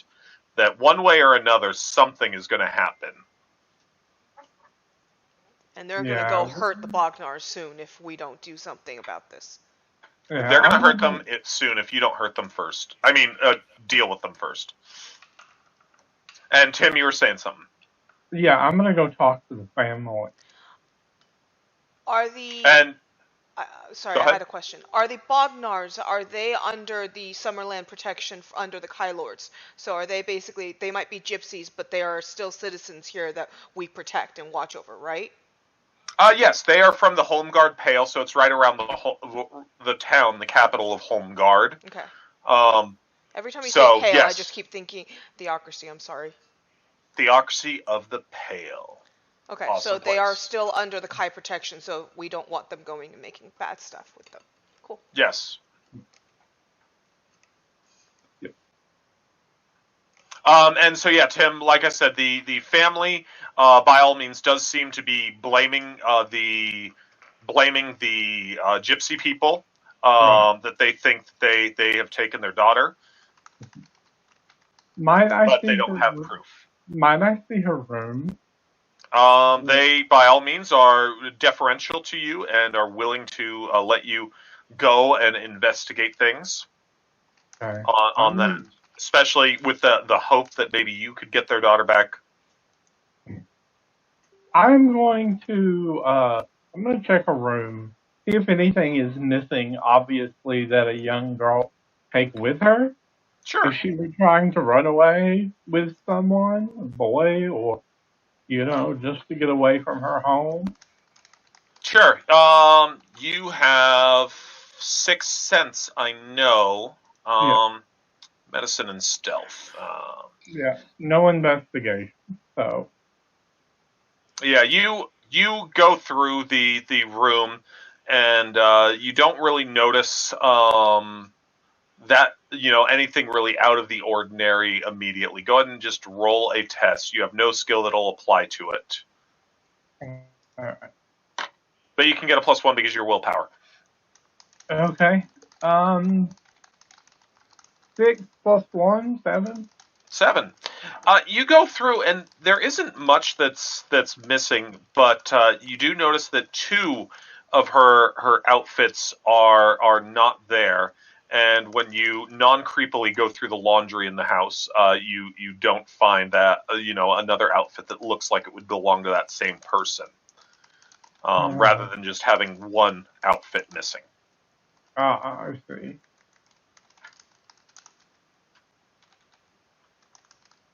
So it does look like she took her clothes, or somebody took her clothes. Yep.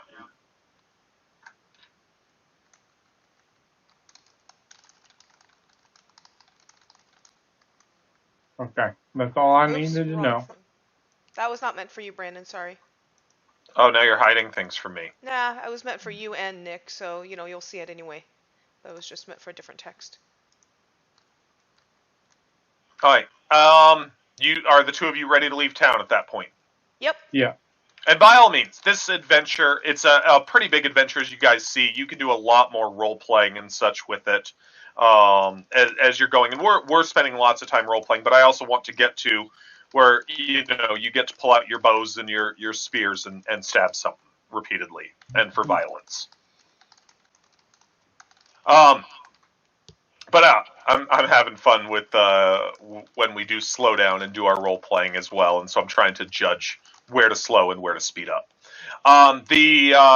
Nick comes up behind you and taps you on the shoulder. He's like, "Boo!" Don't do that. You make me scream like a girl whenever you do that. I laugh because I do that to them all the time. I know. That's This will never get old as long as you keep reacting like that. You do realize one day you may be eaten by a bear, right? What's your bear's name? White Claw? White Claw? Nah, White Claw wouldn't do that to me, would he? Plus, he smelled me coming. Yeah, probably not.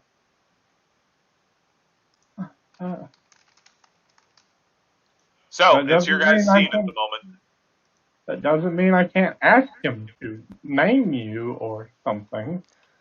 Just be careful with the scary stalker thing. On that day, my friend, I'll probably deserve it. Well, I think some of the girls' clothes was missing. So either they were stolen along with her, she or ran she away. took them and ran away. It seems much more likely that she may have met a young love. Or run away to join a more free way of life. Yeah, it is quite possible. Either one. I suggest we get closer and see what we can find out about the people. And so, Nick, as you observed them, it just seemed to be a community that was going on. Right. Anything you learned tonight? Anything you learned during your scouting? Yes, there was 2 gentlemen near a sign leading up to the encampment named Niku and Golom. Chatty fellows, but didn't make much sense. Lost a bit of coin to them. But the encampment just seems to be families, about 30 plus, campfires, typical encampment. They're obviously vagabonds. They travel from place to place. So, shouldn't be too hard pinpointing the family.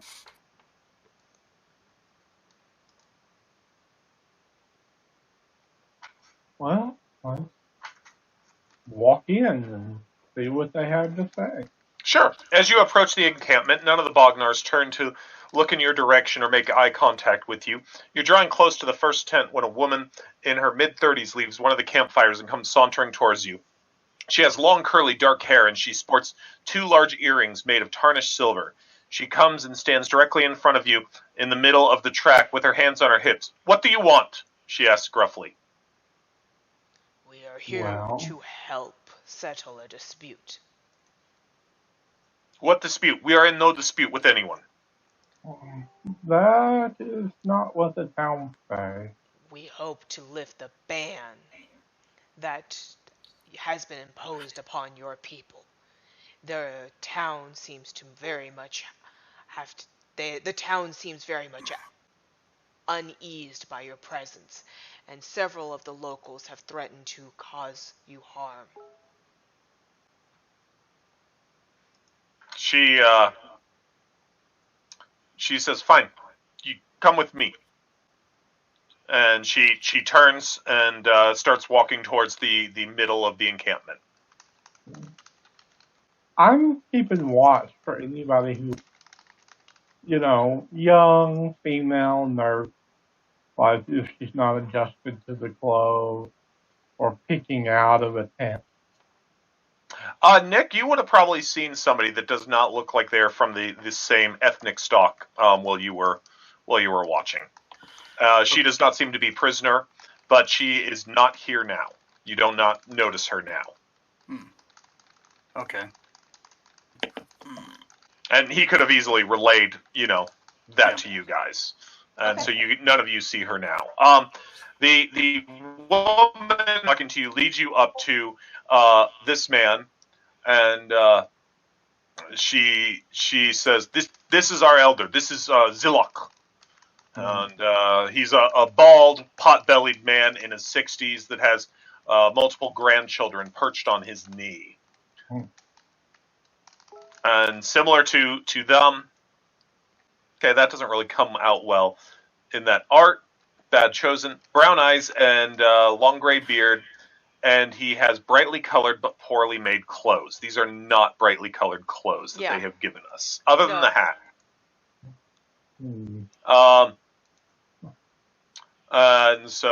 And she turns towards It's him. red, and the artistic style is a muted style, but his clothing is red, and so by distinction that would be a bright color. It's just the artist style is a bit muted, and different styles Yeah. can be that way. And she turns to the elder and she's like, "Elder, these Kai have come to us. They speak of trouble that we have made in town."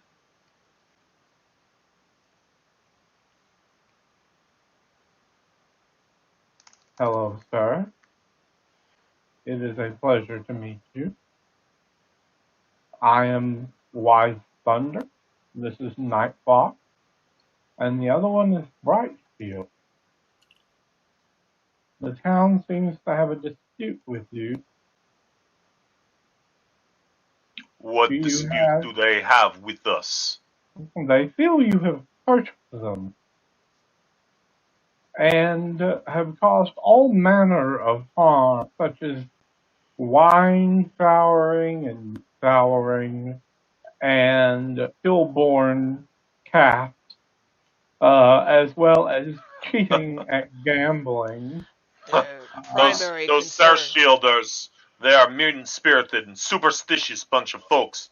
They won't admit that this curse is just everyday mundane things that happen. Their They've been primary. happening for as long as any of them would care to remember. And if Sarshield is cursed, then it's likely an act of Ishir meted out to them as punishment for their ignorance and stupidity. Their Were we to primary. curse every town and village that drove us away, all of Summerland would be plagued with stillborn cows and sour milk by now. Their primary concern is a missing girl, who they believe you have kidnapped, but we believe have run away to find sanctuary and another life with you. Here we have a sensitive matter. Yes, Clarice is here with us. They But believe she was she is- not kidnapped, as the mayor would have you believe. She came with us freely and willingly. She and my son, Stellan. They have fallen in love. Hmm. They May wish to we, be married. Her father would never countenance such a thing, and so she left her town, her small-minded town and family, and joined my caravan of her own free will, now that she can be with Stellan. may we speak with Salon and Clarice? By all means, she is as free as the rest of us. I myself have been overjoyed that my son has found love at last, and will marry such a fine young woman as Clarice. She will give him strong children. They will have a happy life together. I hope to have many more grandchildren in the years to come. Well, that is a And blessing for many. how many do you have now? He looks around at the caravan. If you do not think that these are my children, that they are too young, then they are my grandchildren. Except this one. This one, and he points to like a 3-year-old. This one is my youngest. He is going to grow up strong and powerful. Well, I will accept that. You seem to be honest so far.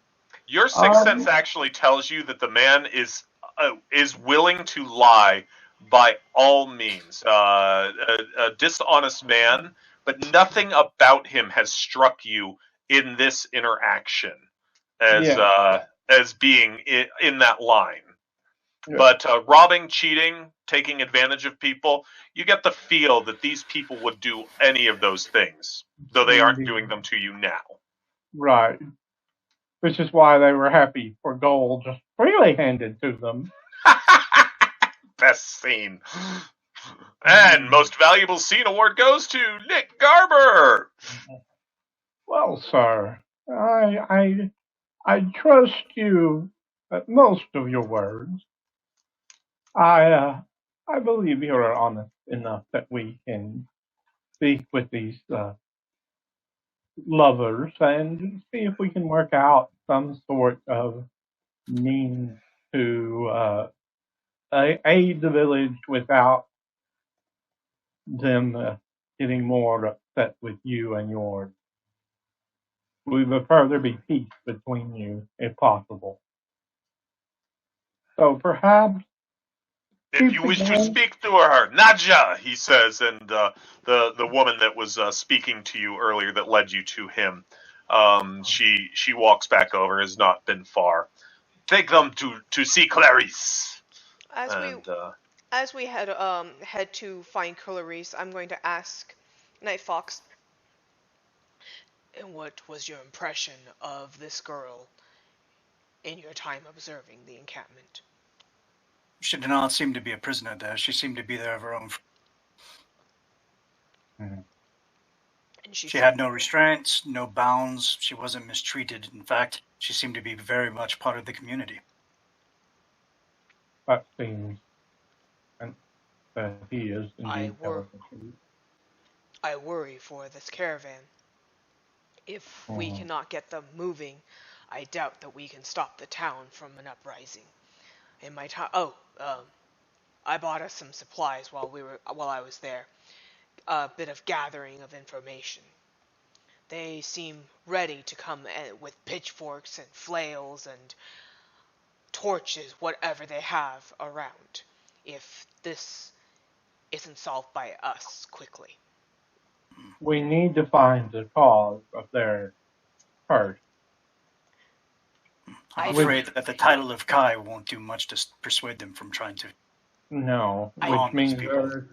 I there means they believe may. I believe what the elder says is true.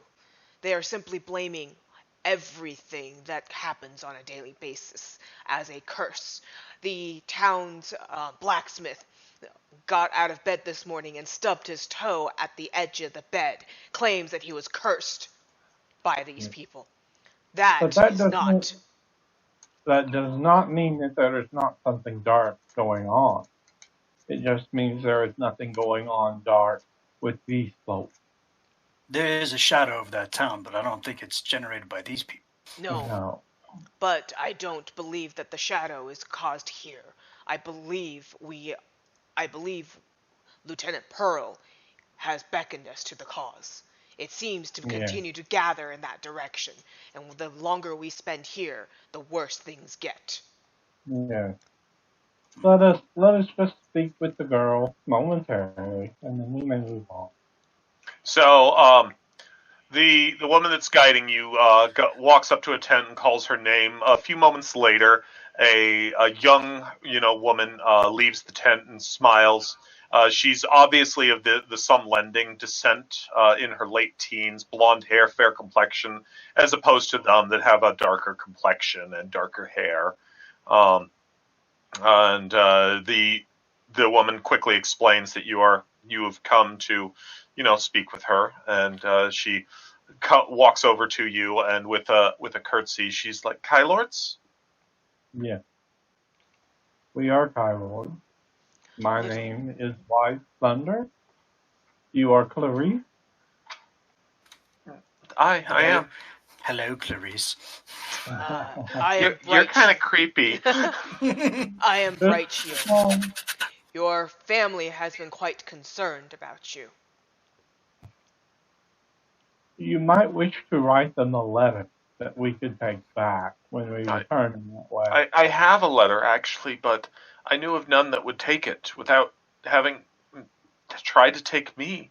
I Yeah. highly doubt that a letter would satisfy the concerns of your family. I think that they would need to see you. Yes, but we cannot let her do so alone, or they will force her to Agreed. stay. We take her. Take me? Um, And as she kind of backs up, We would Not, return you here. We would we will. escort you to your parents so that you may say your piece, and we will ensure that you return to the love that you seek. I would suggest that we find neutral territory. I can ride Yeah. into town and retrieve the family and bring them to this place. I I I agree with you. suggest that is the wise action. In fact, so let us find a way up the road, midway between here and this camp. How deep does my voice Yeah. get when I try and do that, by the way? Is it at all effective, or am I just hurting my voice for nothing? It's it's effective. yeah, Okay, it's cool. effective. Good. I mean, both you and Nick, when you guys use your accents, it's pretty obvious. So Cool. It's distinctive. I just unique. gotta remember which one I'm using. That's what I hate. Is like Uh-huh. as a GM, you come and the players go back and talk to them. You're like, what god darn accent? And that's something that there's this guy that's on the Glass Cannon podcast. He's the GM, and he is so awesome. He comes up with great voices and can continue. But he was like a stand-up comedian for a time and such like that, and so he's acting is what he does. Because it would be very easy to do voice like Nico alone, to confuse where we travel in and out. I love doing No. different voices. Yeah. Cool. Okay. All right, so yeah, so you guys are able to set up a place. Are you doing anything? A place between. Are you doing anything else before you do that? Uh, I'm gonna take the letter. If she is willing to give me the letter, I'll transport it to the family, and then I get them up to speed on meeting. I wish to actually interact with the people here because I want to see, how long they plan to stay, stuff like that, because we're going to have to figure out a way to deal with the town. And if they're not going to be moving on soon, then we need to figure out how to stop the town from coming out with pitchforks and torches. What's the time of day right now? Midday. We'll say Midday? probably getting late on. Okay. You guys have done 5 miles, so yeah. I'm going to move quietly around the edge of the village, of this encampment, not the village, and I'm going to examine, for any spies that might have been watching them from Okay. anywhere. You are welcome to roll a perception or whatever that's called in this game. All willpower, I think. Yeah, it'd definitely be based off of willpower. And you have sixth sense as well, so while you might not be trained, you do get a feel for stuff. And yes, it is perception in this game.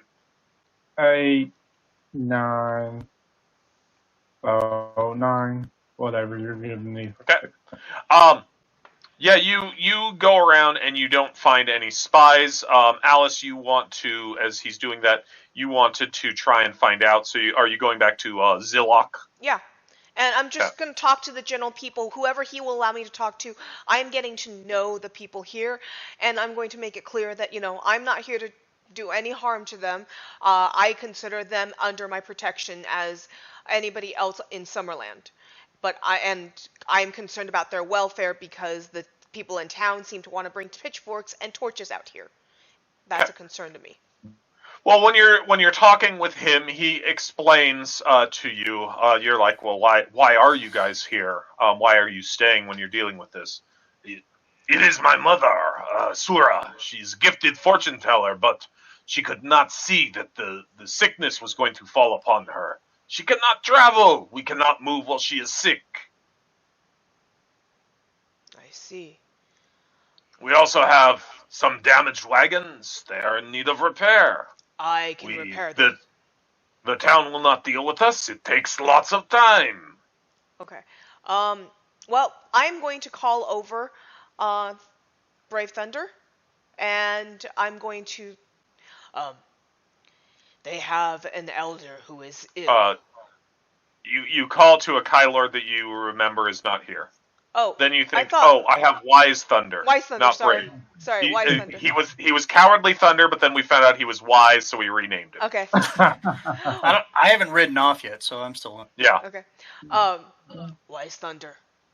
They have someone ill that is preventing them from continuing on their journey. Would it be possible for you to aid in her recovery? I may take a look and see what I can do. Okay. And Night Fox, while you are in town, could you get me this list of supplies? I will help them start their repairs. Absolutely. Thank you. And I do have crafting, so I can actually help with repairs. Whoop, whoop. I'm going to give him some extra gold so that he can buy some of the needed items for those repairs. I mean, not just crafting. Yeah, because I wasted 2 coin on the Zoltar machine. Because I don't have much, but if they've got damaged wagons, they're going to need specifically crafted things that I don't think we can craft in a quick amount of time. So I'm going to send 5 gold crowns with him. I'll do what I can with the coin that we have. If not, maybe they'll be generous. Cut. All right. So yes, you guys are able to try at repair, which we'll do after Nick gets back, and you guys are able to lead Clarice over. So to a meeting place. Nick, you let me just skim through this. I got the letter. I got the lists. Yep. All right. So yes, you were able to deliver the letter. You were able to convince the parents to come. They are, horribly saddened and horrified that Clarice would run away with one of those dirty Bognars. Those dirty Romani gypsies. That's right. Give me your tears, Gypsy, or I'll take them from you. But they're able to, you're able to convince them. They have a tearful goodbye, which would be, you guys are entertaining me, and it makes me sad that we're trying to cram this into a 4-hour session. Yeah. Yeah. We've been doing this for 4 hours? No, nowhere near yet. No, we're going to close at the 4-hour mark is our plan. That's the approximately. Our next game starts at 6. So yeah, so we're rushing it some acts a little bit. We have an hour and a half. Yep. An hour and a half left on our 4, and then if we go over. But they are able to say tearful goodbyes to her. They try and convince her to come back and that she can find a non-dirty gypsy to fall in love with, and she's like, no, my heart belongs with him, and it's very Fiddler on the Roof. Or Romeo and Juliet two families who hate each other. Yeah. Star-crossed lovers type Star-crossed. stuff. Yeah. Yep. Classic Yeah. star-crossed lovers. You guys are able to bring the supplies back that Nick went and grabbed, and Alice, you're able to try your craft at repairing their wagons. Awesome. And Wise Thunder, you by all means, if you wanted to, you can, check on the aunt, the grandmother, sorry, Zilok's mother, so the great grandmother of a lot of them. Yeah, I'm going to check on her and see how she is. I do have the medicine skill, and that's a willpower skill, and I have medical tool. 5, 6, 7. All right. You do identify that she has a fever that won't break. She's obviously very ill, and with the potion of and they're good graham crackers. Trader Joe's has good graham crackers. There's no Trader Joe's here because I live in northern occupied Mexico. Gotcha. Well, drive up to Austin or Corpus Christi or something like that, and I think Austin is the closest one, or Houston. And she has a fever that won't break, is obviously very sick. You think that one of the potions of Lumspur would definitely assist her in healing, give her body the strength back to continue fighting the disease, the sickness that's rampaging. And you think that if you spent time that you might be able to nurse her back to health without that? Well, I will use the potion. I mean, it's a resource that is best used to help other people, and that's what's for. So I will use it to assist her. Awesome. As as Bright Shield is working on the wagons and fixing them up, and you hear him working, you stay with her and continue to monitor. And her body is obviously gaining strength from the use of the potion, and you do think that she will recover. She is a very old woman, being, like I said, Zilok is in his 60s, and so she's probably in her 80s to 90s. Yeah. Oh, well. Alice, we're going to jump over to you as you are trying to fix up the wagons. First thing that you notice, these things seem to have been beaten up with, like, axes, scythes, pitchforks, things like that. Okay. So I'm going to ask them how their stuff got broken. who are you asking out of our characters? I'm going to ask the... Oh, hold on. I've got a great answer. Bad intentions can yield good results. How's that, Nick? Should I go back to that? Yeah. These things make me feel stupid because I'm pretty good at riddles, and I'm just trying to figure it out, and I realize that I am no bat. No. So let me just lift the curtain here. They give you a D10 chart of random shit to say, no matter what people say to you, that you could just fire random shit out, and that's all they're supposed to do. It's like that episode of The Next Generation, like they spoke in what the hell was it? Are you talking about the one with the Tanagra? Picard, yeah, the Picard's trying to figure it out. The boyfriend kind of owes us at this point because we made it so that his girlfriend can stay and is happier. So she is the love of my life. I burn with the flame for her. I'm going to ask him what the frick happened to the wagons. Those horrible people in Shield, they do not like us. We get in a little fight because we're drinking, and they fight with us. We have good time. Then they say the cow is born dead. This milk is sour. What I you suspected. took all my money, and then they beat on our wagons, and he spits. They are horrible. Okay. Bad losers. So exactly what I fear is going to come and break everything else they own, as well as the people, if we don't get them out of here. So fixing. So we ran from them, and then we stopped. Our wagons are broken. Well, I am going to help fix it. So, you have your craft skill. You have your willpower bonus. So that's a +2 on your D10 roll. Okay. Go ahead. Not a D6, D10. I've been rolling a lot of D6s lately. We will again tonight. I rolled a 7 on the die, so that's a 9. You are like bink, bink, bink. Okay, they're all fixed now. Ding, ding, ding, ding, ding, ding, ding, ding, ding, ding. I'm doing it to a fast enough rhythm that they can dance to it. Dink, dink, dink, dink, dink, dink, dink, dink, Ding, dink. All right, but yes, Night Fox takes the family back to Shield. Wise Thunder heals the grandmother, and you, Bright Shield, are fixing up the wagons. You guys spend a night under the sweet embrace of the gypsies in a very James Bond-like scene, and in the morning they set off and are no longer going to be in trouble because they are just too close to Shield. Awesome.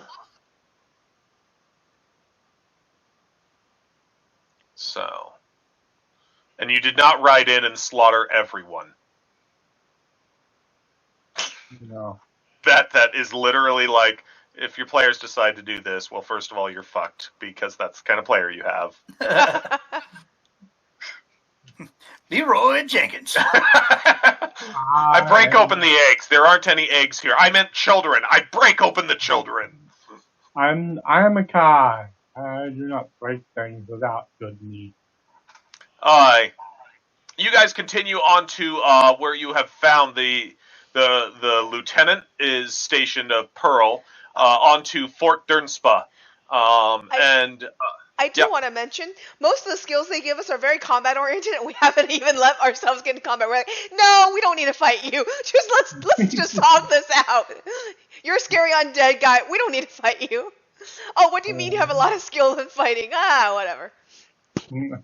It's like Nick said, Jedi. Yep, Jedi. Because which now because he says that, I want to play Star Wars game. Yes, Jedi. Well, as martial artists say, what's the best way to get in a fight? Win the fight you don't need to fight. Because if you know when not to fight, that's actually the best practice. The phrase that we like to use in the military is mental jujitsu. Get out of it without getting into the fight, which is what the Jedi do and Kai Lords do. Yep. All right. You guys arrive at Fort Dernspa after setting off and such. The fort's courtyard is a busy place. Foot soldiers move to and fro, while another group of troops practices maneuvers near the stables. A unit of soldiers dressed in standard-issue Somlending Army uniforms and armor meet you and offer to stable your horses. The leader of this group is a young sergeant named Cole, inquires about your business. As you begin to tell him, he's like, oh, you'll want to talk to Lieutenant Pearl. Come this way. They have a lot of box text in this the adventures. That. Yes. Yeah. So the game system is like canned. It's like they have like a already ready-made story for you. Or? Well, they have that for all sorts of ones. Yeah, even Super. You're used to us running. Yeah, you're used to us just running anything that we want, and whatever wacky stuff the GM comes up with. Every game system basically has something called a module, and you can buy it, and there's always box text and stuff like that. But yeah, you're just very used to people, GMs, who are like, I don't need a module. I've got my own stories. And I don't, but I didn't want to prep, make the story up for you guys. And this is fundamentally a very easy to get into role playing, so it's really good teaching for people who've never played a role. I haven't had to roll once. I just get to act and use accent. Yeah. And the one time that you would have rolled, you had what they call as a trump, is you had the discipline and a skill that led to that action, and they're just like, no, this is what you're supposed to do. You succeeded unless there's a really good reason not to. I was going to ask why one of my abilities says trump, that I auto trump certain acts, because now you explained it to me. I don't because of my mind shield, I'm allowed to trump certain types of investigate and sage skills automatically. Oh, gotcha. So deception based stuff, my mind shield just gets me automatically passed with a trump.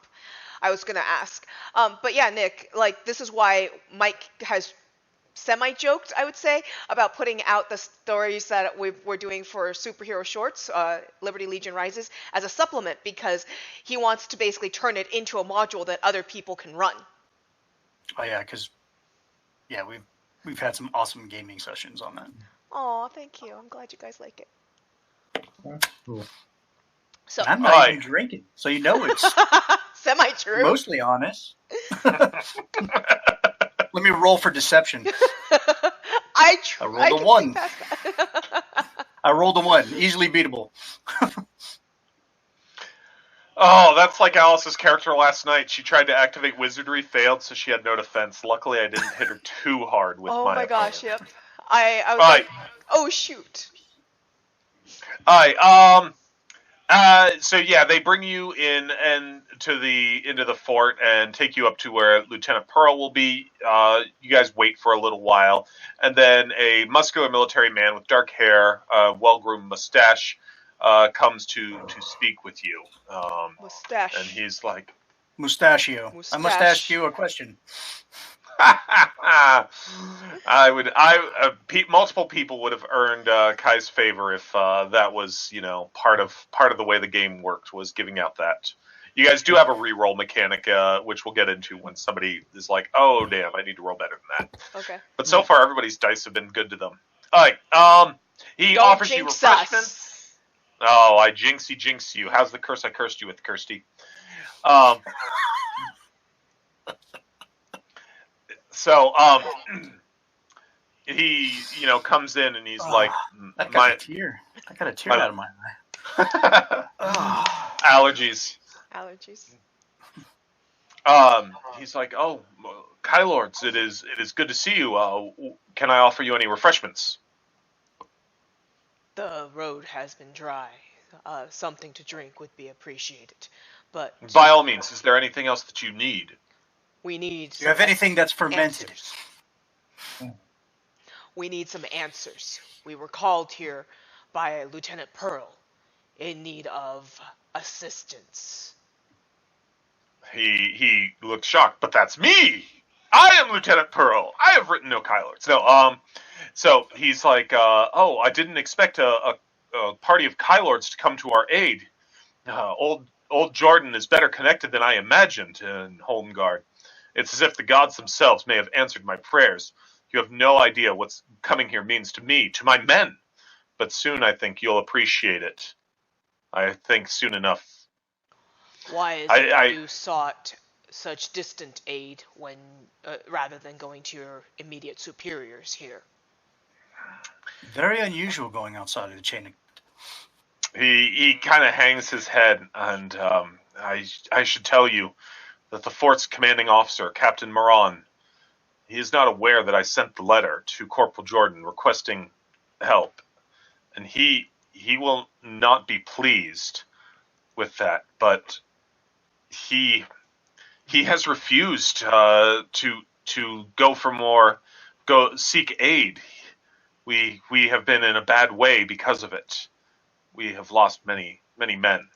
Has he given any reason to why he's not requested aid due to such substantial casualties? He says that the forces that he was already given should be more than enough to handle what is there. You see, 3 weeks ago there was a routine patrol. We noticed unusual activity around Malice Mound. When we went there to investigate closer, we were attacked by a warband of Geoks riding on doom wolves. 5 men were killed, 7 wounded, 2 of those badly. Those that could hurried back to the fort to report what happened. Captain Moran dispatched a larger troop to take the mound, but they too were attacked and forced to retreat. Moran continues to send patrols to Malice Mound, and always with the same disastrous consequences. Now the men are scared. Several have deserted their posts and simply run away. Unlike the captain, I do not believe the situation at Malice Mound is one that can be overcome without reinforcements. Graham crackers? They look delicious. Oh, God. I walked right into that one. Gaiacs and wolves are not a thing for an ordinary soldier. You have to be under most circumstances. How challenging are they for a Kai? Well, so far, you guys, this is like your first big day out, and if you remember that Simpsons episode, it's my first day. Yeah, Yeah. that's you guys. Okay. Well, And what do the and- Geoks look like? You got a description for them? Yeah. and the kids asked us if we'd slain many Geoks, so I'm actually seriously, like, as a player, wondering what the heck are Geoks, because the kids were very much like, oh, have you slain many Geoks? Tell us about your glory stories. We're doing adventures and babysitting type thing right now, like all this new crap. Oh. That's a Geok. Mountain Geoks form the bulk of troops available to the Dark Lords of Hel-Gadad, and they stream out of the Infernal City in huge war bands when called to fight the enemies of their masters. Individually, for a Kai Lord, you don't know if they're that tough, but you don't fight one Geok. You fight an army of them.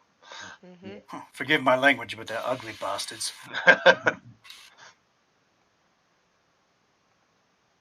But yes, they are servants of the Dark Lords, and so they are things that, you They're guys goblins. are supposed to go out and fight type stuff. I missed opportunity to use a Obi-Wan speech with the Bognar and the people from the encampment. I just thought, damn it. Next time. And that's a Doom Wolf. You and the Bognar share are a symbiotic relation. Damn this. Trying to salvage a bad movie, huh? It had its merits. Yeah, the ending. Right.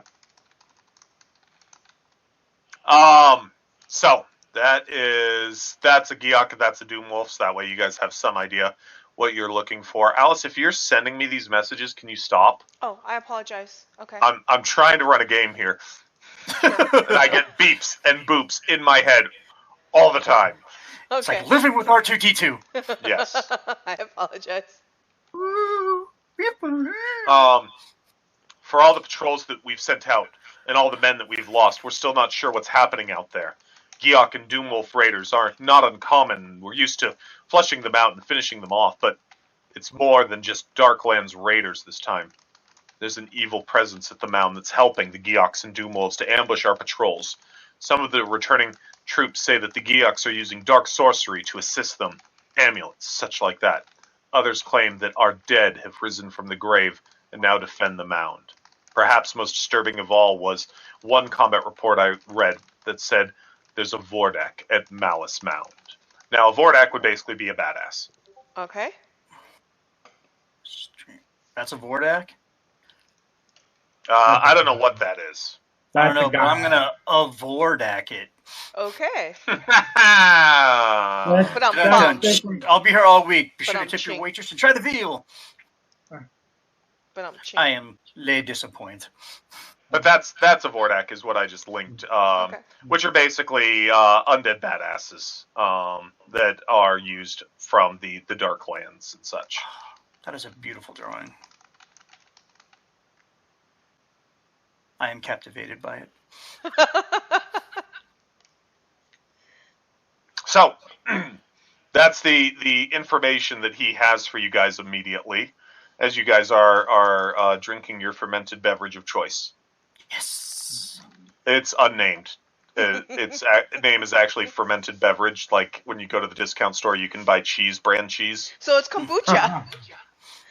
It could be kombucha instead of ale or something. We'll just take the B out of the second B out of bourbon is Bouron. I thought you were going to take the B out of beer and just drink beer. Oh, zhounyang. It could be zhounyang. Yep, it could be that. Yep. Could be a lot of things. I think some people call it grog.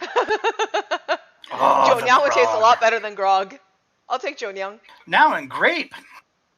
I love the video game card version of the artwork that they have for Steam trading cards. Mm-hmm. Oh, I haven't seen them. That's just the Geox video game card, or is that somewhere else that you linked? Yeah, that's the Geox video game. It's just a Steam card from their Steam cards from playing the game. That grin is just It makes them way more freaky than some goblins. Alright, so that's the information. Uh, but Nick, what are you doing with that bladder? I am holding it, and my back teeth are floating.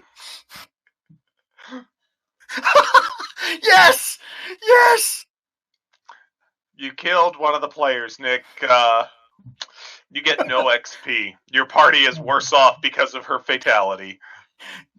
Damn my humorous. Not hubris, but humorous. I know. If somebody would only break your shoulder once in a while, you could deal with your humorous. Alright, We got jokes. we are overloaded on jokes most of the time. It's a powder keg of jokery, which is not even a word, but it is now, and I want 50 cents anytime anybody uses it. Alright, Alice and I were, this totally random, but we were watching Viki. It's an app that we can use through the Roku, and so we were watching an Asian show, and they were doing a commercial. I don't know if it's a regular commercial you see regularly, but it's like the cell phone company, and they're just making up different words for big, and it's like Bigosaurus and Bigamous Rex, and then one guy's like Bigadoodle Doo. Alice is like, we could make a supervillain but named Bigadoodle Doo. Bigadoodle-doo. Now I just For want some to see reason, like giant something. cock running around the city. Yeah, but Yeah, kind of like yeah. Clayface, so it's all wrinkly and kind of melty, And it So- grows. and it grows. Yeah. The more stimulated it gets. Okay, asthma attack dealt with. Okay. You're well, invisible. Yeah, Yeah, you're invisible. I'm coming back. Urine. Your pregnant field mouse's bladder could have emptied itself, I could have while she was having an asthma attack, but I was too busy. being entertained by her The- suffering, apparently. There's a German word for that. Life? Okay, back on topic. So, you guys have talked with Lieutenant Pearl for a little while. He's kind of given you the lowdown as to what is going on here. I have sent GX and Doom.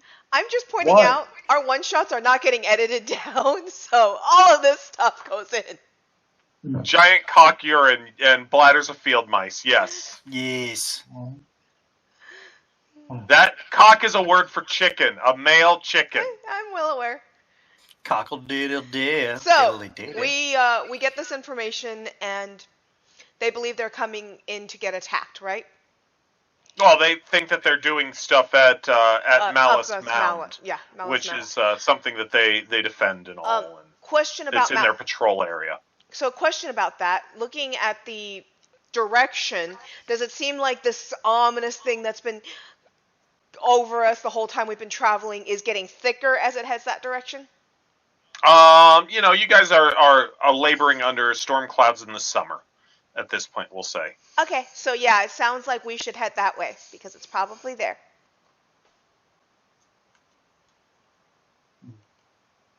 Yeah, I think so. But let us check them.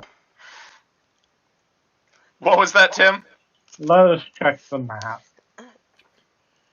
Nick, you make me you drive me to drinking. See? Glug glug glug glug Nice. Glug, glug, glug, glug. Sure, I shared the map with you guys earlier. Right. I'm just Hot tea. Hot tea. hot tea is always excellent. Yes, Alice, you are a hottie.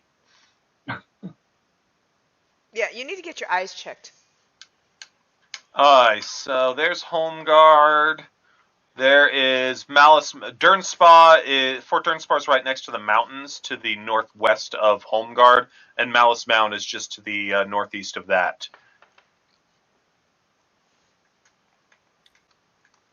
So, within range of the Kai Monastery, so just south of home. Yeah, like I said, you guys didn't take the fast route to get home, which would have been just to travel north and then go to the west. But you weren't going away from home. Okay, can they send word to the monastery that that is where we are heading, and we will head there in case we end up We dying? we cannot send anything without Captain Moran's approval. We are subject to his rule. Well, then let We us do go not have a speak with runner to send. Captain Noah. Then Very let us well. go speak with the captain. Okay. Um, Pearl agrees to take you guys there. Actually, he kind of insists that you guys should speak to him because he should be informed if anyone arrives. So he takes you guys up to the captain's room. He knocks on the door. A gruff voice calls out, "Come!" And Pearl lifts the iron latch and pushes open the heavy door. You follow him in single file into the chamber beyond, and a large table dominates the room. It is spread with maps and reports and leather-bound tomes. Standing beside the table, his eyes glued intently on one of the maps, is an army captain in his late 50s. He has short gray hair, piercing steel blue eyes. Despite his age, he looks exceptionally fit. Over his uniform, he wears a suit of polished chainmail, and a straight-bladed sword hangs scabbarded from his belt. Excuse me, Captain Moran, Pearl says by way of introduction. May I present these Kai Lords, these two droids. They have come to Fort Dernspa to offer their assistance.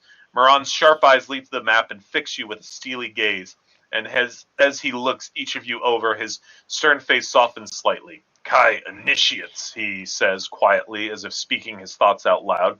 He takes a couple of steps towards you, and now in a booming voice he says, "To what do I owe this unexpected pleasure?" We come To the to danger, but go ahead, Bright Shield. we come to help aid. What's the creature's name again? The creature type? The Giex? Giax, yeah. Geox. We come to help rid you of the Giax. They, whatever they are doing, if it is that, they seem to be causing a shadow upon the lands. The Giex are our concerns. The Kai do not need to bother with them. We will have those forces that infest the area dealt with. It is our Forgive me, concern when Captain. they're... Go ahead. Forgive me, Captain, but our own council will keep on what concerns us. Indeed, we have come to aid the peasants whose land is being threatened as well as your fort. And that means that we have to take the fight to them. This is not far from our own monastery, so do not think that this is trying to your authority. That is why we are speaking with you. We have come to respect you, but also to let you realize that you have our assistance in this matter because it is near to home. It is also causing a disturbance far greater reach than your dominion, your lands here. From 5 days' travel, there is a sense of darkness that we believe tracks to them. The Order of the Kai have the prerogative to do as they wish. They are not under my chain of command. So, if you do wish to investigate this, by all means, though I can spare no men to act as your guide or offer you escort or assistance. That we do not need. We would ask, if possible, for you to send word to our monastery that we believe we have found the cause of some troubles in the lands, and we are investigating in case they decide to send reinforcements or simply to notify them of our actions if something were to happen to us. Go ahead and roll an influence. Sure, I get While, bonuses. while she's doing that, I'm examining the map. Ooh, I rolled an 8 on the die, so I get 10. Nice. All right, Yeah. so I'm observing the map that the captain was looking at. So two of you, Bright Shield more takes command and is talking, and the two of you are just scoping out what's on the maps and all. Recon. Yeah.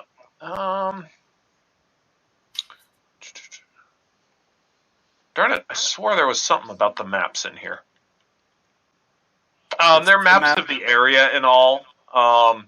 Of the local area. You guys are, as you saw on the map, if you opened it up, you're close to the border with that enemy nation, basically the Dark Lands to the west. And so this is on your side of the mountains, but because of that, it's exposed stuff, and so it's a lot of stuff there. But definitely, it seems to be focused on the terrain around Malice Mound.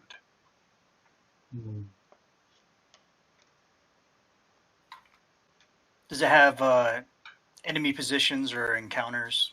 It shows where a number of encounters have been, and they have been ambushed each time and such. And you know, as you guys are skimming, you're kind of getting there's some notes and all the reports that have come in, and you do see these reports of people that are saying that they have fought the Geoks, fought the Doom Wolves, but also that they have fought the dead, that those that had gone before them and lost their lives have now risen up against the soldiers that have returned there. There are reports of a creature that people whisper is a Vordak there, as you heard elsewhere. It seems that we are timely in our arrival. Thank you for your kindness, Captain. And he does say to you that Bright Shield that he is. I will send a message to your monastery regarding this. Thank you. Anything else with him, guys? I don't have any. I can't think of anything. We got locations of encounters. We got the information that is beneficial to investigate. I would host you, Kai Lords, for dinner, as the hour is late. For the night is dark and full of terrors. Well played, sir. Thank you. All right. So you guys go and to dinner. It sounds like there's the command staff basically. You notice that there are empty chairs at the table. That you guys fill up some of them, but that there are still some empty chairs from the command staff and all. And there's also people that maybe wouldn't normally be, at that kind of meal. That they're pulling in some of the lower ranks. Why are these seats empty, Commander?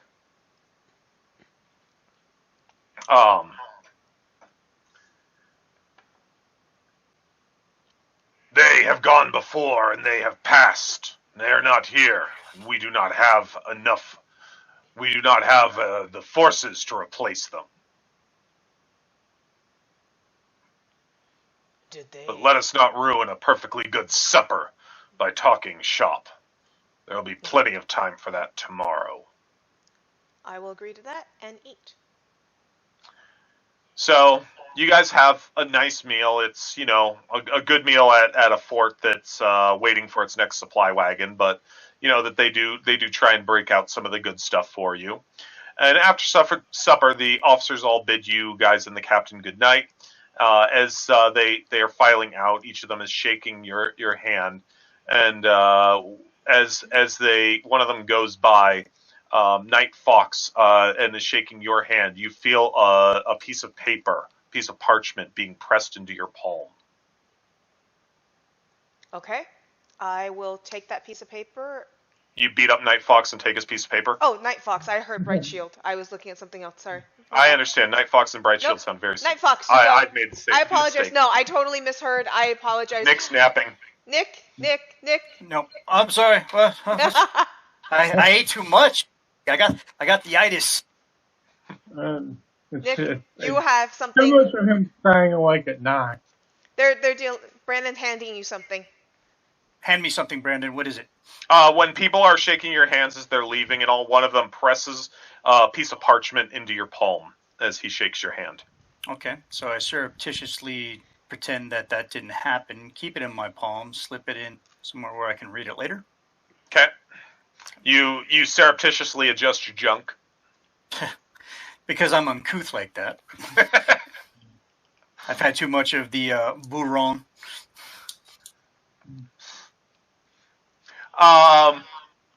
And so then they depart. You guys are still in with the captain, and from an oak cabinet that stands beside. Why are you in his bedroom all of a sudden? That's just creepy. Wow, this got really late night Cinemax on us, didn't it? Apparently so, but like, I mean, you're at this dinner. They all say goodnight, and then the next set of box text is from an oak cabinet that stands beside his bed in a quarter of his quarters. Like, generally you'd have a small room that's that, but okay. So from an oak cabinet, he produces a fine cut crystal decanter of Moturian brandy in a silver tray with several small glasses arrayed in a circle. He places them in the middle of the table and asks Lieutenant Felson to pour everyone a glass of brandy. Dutifully, the red-haired lieutenant obliges, and after you guys have your drinks, he says, "Raise your glasses and be upstanding. I propose a toast to our wise king, Maraner. May the gods protect him and preserve him, body and soul. Maraner!" And with this, you echo the captain's toast as Alice has done. Maraner! And knock back your glass of brandy and swallow it down in one gulp. Is it brandy or is it brandy? It is brandy. It's just brandy, baby. I don't get any suspicious feelings about this brandy, do I? Well, no, your sixth sense kind of warns you it might be a little bit dangerous, but not bad dangerous. You might end up saying things you regret dangerous, but not any poison dangerous. As long as it's not wake up and go through brandy, I'm good. So the adventure, and for this I don't see the reason to do this, but it says that since you guys are all young Kai Lords, which I don't feel like that applies to some of the pre-gen characters. Like Bright Shield didn't strike me as that young. Bright Shield looks like he's 40 years old. No offense. I know. The portrait looks like he's in his early 40s. He got initiated really late in life. Right. It's like, oh, we totally forgot about this dude. Hey, let's bring him in. But or he it's just like, got held back way too many times. Yeah. Since you guys have never tasted strong alcohol, that you could make a luck test at this point. And a luck test, just the only reason I'm bothering to go over it is just to kind of talk about that, is when you don't have a skill or something and you're like, well, I don't know if as a GM I want to allow that. Let's make a luck test. And it's just flip a coin, basically. If you fail the luck test on that, you would end up being... Now... I think that you with Might as Bright Shield, that would be more like a skill test than a luck test, because you're like, I'm strong. Or somebody with healing or something, but none of you seem super young, even though it's, you're young Kai initiates, and I'm certain you've drank stuff at the Kai parties. Uh-huh. And Bright Shield seemed like he was older. Yeah. He looks old. The portrait looks old. His abilities speak to him being older. He's the commander. He's the, stuff like that. Maybe I'm not an initiate, but I got these new recruits that handed to me and I had to go take them out. I'm not the initiate. Everyone else is. Yeah, you got confused. They said take those two out, but you thought you needed to take them out. Yeah. I was supposed to cancel them, not take them on a road trip. I decided to take them on a road trip. Yeah, they told you, go check on this caravan and take them out. And you're like, oh, go check on the caravan and let's take them out. Oh, okay. Exactly. Best backstory ever. I love that. That would be hero point all over it. Those two we're not sure about. Yeah. Okay. Just cancel them, take them out. We're done with them. You're like, okay, I take them back. After you guys drink and talk a little bit longer, it's time for lights out now, says the captain. Rising from his seat, he bids everyone a good night. Lieutenant Pearl offers to escort you back to your billet next to the storeroom. Lieutenant Fenson opens the door of the captain's quarters and gives Moran a salute, bids you all a good night, and promptly departs. Captain Moran picks up a sheaf of papers from a side table and sits on the edge of his bed, where a thick beeswax candle sheds yellowy light that is good to read by. The players and Pearl thank the captain for his generous hospitality and bid him a good night. Moran grunts in acknowledgement without raising his eyes from a small stack of parchments he has placed in his lap. Pearl leads you out of the captain's chamber, closes the heavy door, and then takes you down the spiral stone staircase to the ground floor. The moment you arrive, he spins around and looks at Night Fox. And he says, "Have you got it? What did you read it? What does it say?" Yes, I have it. I haven't had a chance to read it. Let's read it now. Okay. What does the letter say?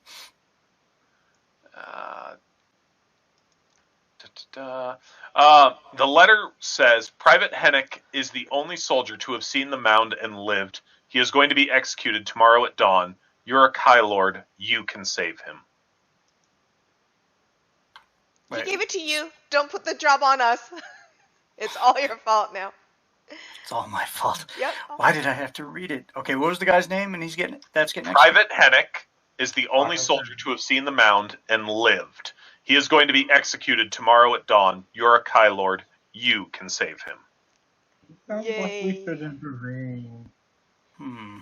I suspect it is best to intervene. If he is the only one who has seen the mound, he's obviously a useful guy. Tim, we don't know that he got this note.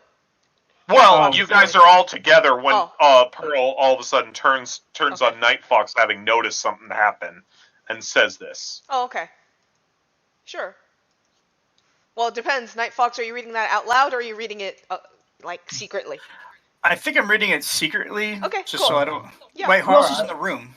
Just the four of you guys. Oh, okay, well Pearl then I read it out loud. Okay. Pearl and us, okay.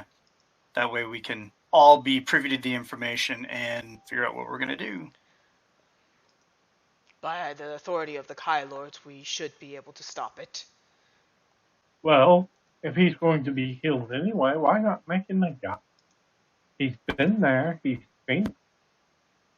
That makes then he's going to waste it anyway. Therefore, he's not a valuable man. Okay, Tim, you're breaking up. I'm hearing half of what you said. I'm not sure. Right. Gremlins. Damn those gremlins. Anybody else have that? He's just in and out? At times, I'm catching about half. Yeah.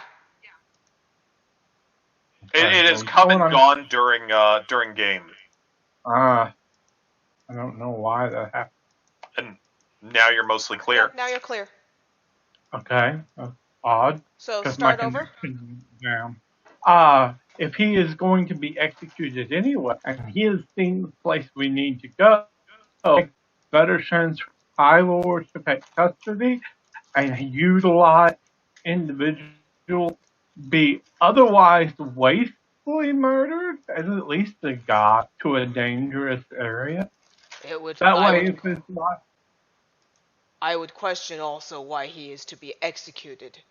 It seems to me, based on the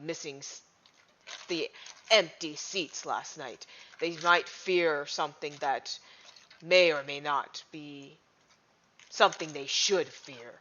If we're to take the man into our custody, he could act, as you said, as our guide, but he could also enlighten us into a great deal of information about the goings on here. Perhaps others within his rank have been executed for little to nothing. Did they say why he was being executed or for execution? The note does not say, but Pearl will jump in when he has a moment and say he's to be executed for desertion. Where did he desert to? A number of men have deserted at times. He fled to the south, and he and 3 others were brought back. He is the last one of them. Mm-hmm. And why would anyone wish to give us this note? Who gave it to you, Night Fox? I don't know. I don't know, do I? You were shaking hands, and all of a sudden you were Yeah. like, "Oh my God, there's a note," and you didn't really grasp who passed it to you. Okay. I Yeah, still I have think no idea. I think his life would be better used as a guy I would agree with if that. he has seen. Pearl, can you get us a meeting with your commander? I can arrange for you to meet Hennick. That would have to be done tonight. Tomorrow is too late. No, tonight. We wish to speak with him tonight. As for Moran, I do not know that he will change his mind on this. Then we take him and leave. He has already stated that we have greater authority here. And No, he said that you guys have separate authority. Separate authority. Okay. That you are outside of his chain of command. Okay. And he is outside of yours. Yeah. Perhaps we should use the stories that have been said about the Kai as influence. Perhaps.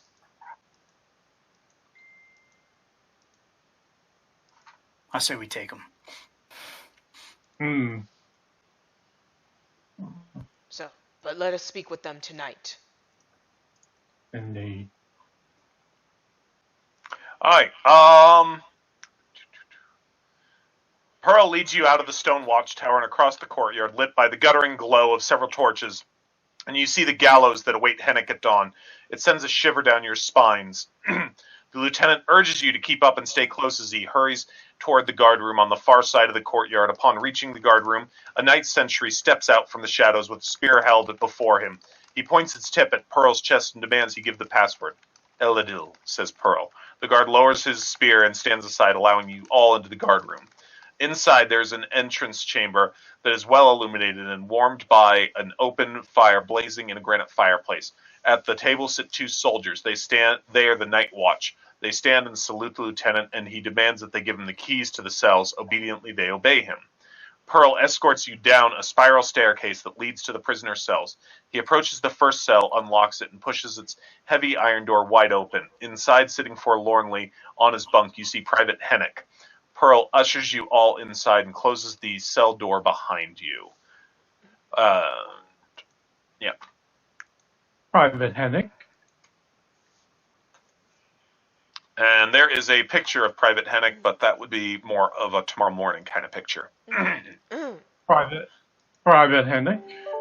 Hennick looks up at you. His head and face have been freshly shaved, a custom of the Somlending army for all prisoners awaiting execution. He forces himself to smile as he looks upon the lieutenant and you. What made you desert?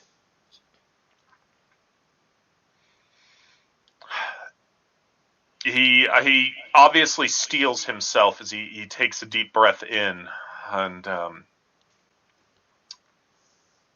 I couldn't go back. You couldn't go back to the mound, or you couldn't come back here. To the mound. We were sent to attack Malice Mound. Well, two other squads caused a diversion. We encountered Yucks, but they weren't the problem. We've dealt with them enough. What was? But as we closed on the mound, we got wind of a smell of rotting flesh and heard a dreadful sound, a wailing and human chorus of cries and groans. Before we knew it, a mob of creatures was all over us, hacking at us with swords and clawing at our faces and throats with bony fingers, and his breathing is getting more rapid as he's remembering this, and he's just kind of like he's staring right at one of you guys and just, verbal vomit all of a sudden as he continues on. It was then that I saw who the enemy were. They were the corpses of the men that we'd known, garrison troops who had fallen in previous fights and ambushes. They'd all been brought back to life, but they weren't alive. They were the living dead, and you can see that his fingernails, as he's talking, are digging into his palm, and there's blood welling up in his palm. I'm going to. Worst of all, they were led by something. It looked like a cloaked man, but beneath its red hood, it had the face of a skull with glowing crimson eyes. It screamed out orders in Giok, which I didn't speak nor understand. My lords, I believe it was a Vordak. In the face of such an evil, our sergeant ordered us to retreat, but it was too late. there was hardly any of us left standing. I turned and ran through the trees, not daring to look back, and I ran, and I ran, until I could no longer hear those ghastly shrieks and groans. I wandered in the forest for a day and a night before I found my way back to Dernspa. I didn't know it at the time, but I was the only man in my squad who got out alive. The others had perished, every last one of them. I heard later that I was to be reassigned. I was tasked with another assault upon the mound. I could not go back and face the dead, face my dead comrades a second time. I was overcome with fear and still suffering from the encounter. I deserted and I fled to Saerschild. As he's talking, I am going to try and pry his hands apart, trying to keep him from making himself bleed. I'm going to basically give him make him breathe slowly. Take a breath. Take a breath. Breathe slowly. They are not here now. You are all right. You are safe. We are Kai. We have come to deal with this one way or another. But we do not want to see a man driven by monsters they were not meant to face die. That is why we stand with you. How many assaults has your commander here ordered, knowing that he was sending people on suicide missions for his own glory? Pearl responds, we are to patrol the area. We are to deal with the mound, and we have for many long years. There have always been Gyoks, and there have always been Doomwolves that will be in the area. We are close to the borders, but now there is something worse. There's something worse. And since the something worse, how many assaults has your commander ordered, knowing he was sending men to their deaths simply so that he can say his record is clean as a defender? How many sacrifices has he willingly made without their consent? Who are you meaning when you say there? The soldiers. The soldiers aren't volunteering to go back, and apparently he's known for a little bit now that they're being sent on suicide missions, and if you're not willing to go on a suicide mission, you get executed. That does not sound like a place that is it's not a way to inspire men, I'll tell you that. No. Definitely not. And he should be relieved of his duties. We should see to it that word is sent. So how long has this been going on? We have made 5 assaults upon the mound. And how many have returned? 1, as we said last night. There are some that have returned out of different forays, but only a few. And yet he has been too proud to ask for help when the Kai Lords are nearby enough to call for help, when other cities are nearby enough to call for help.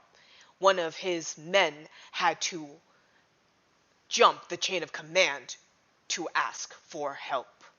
That sounds not like a leader, but someone too prideful for his job.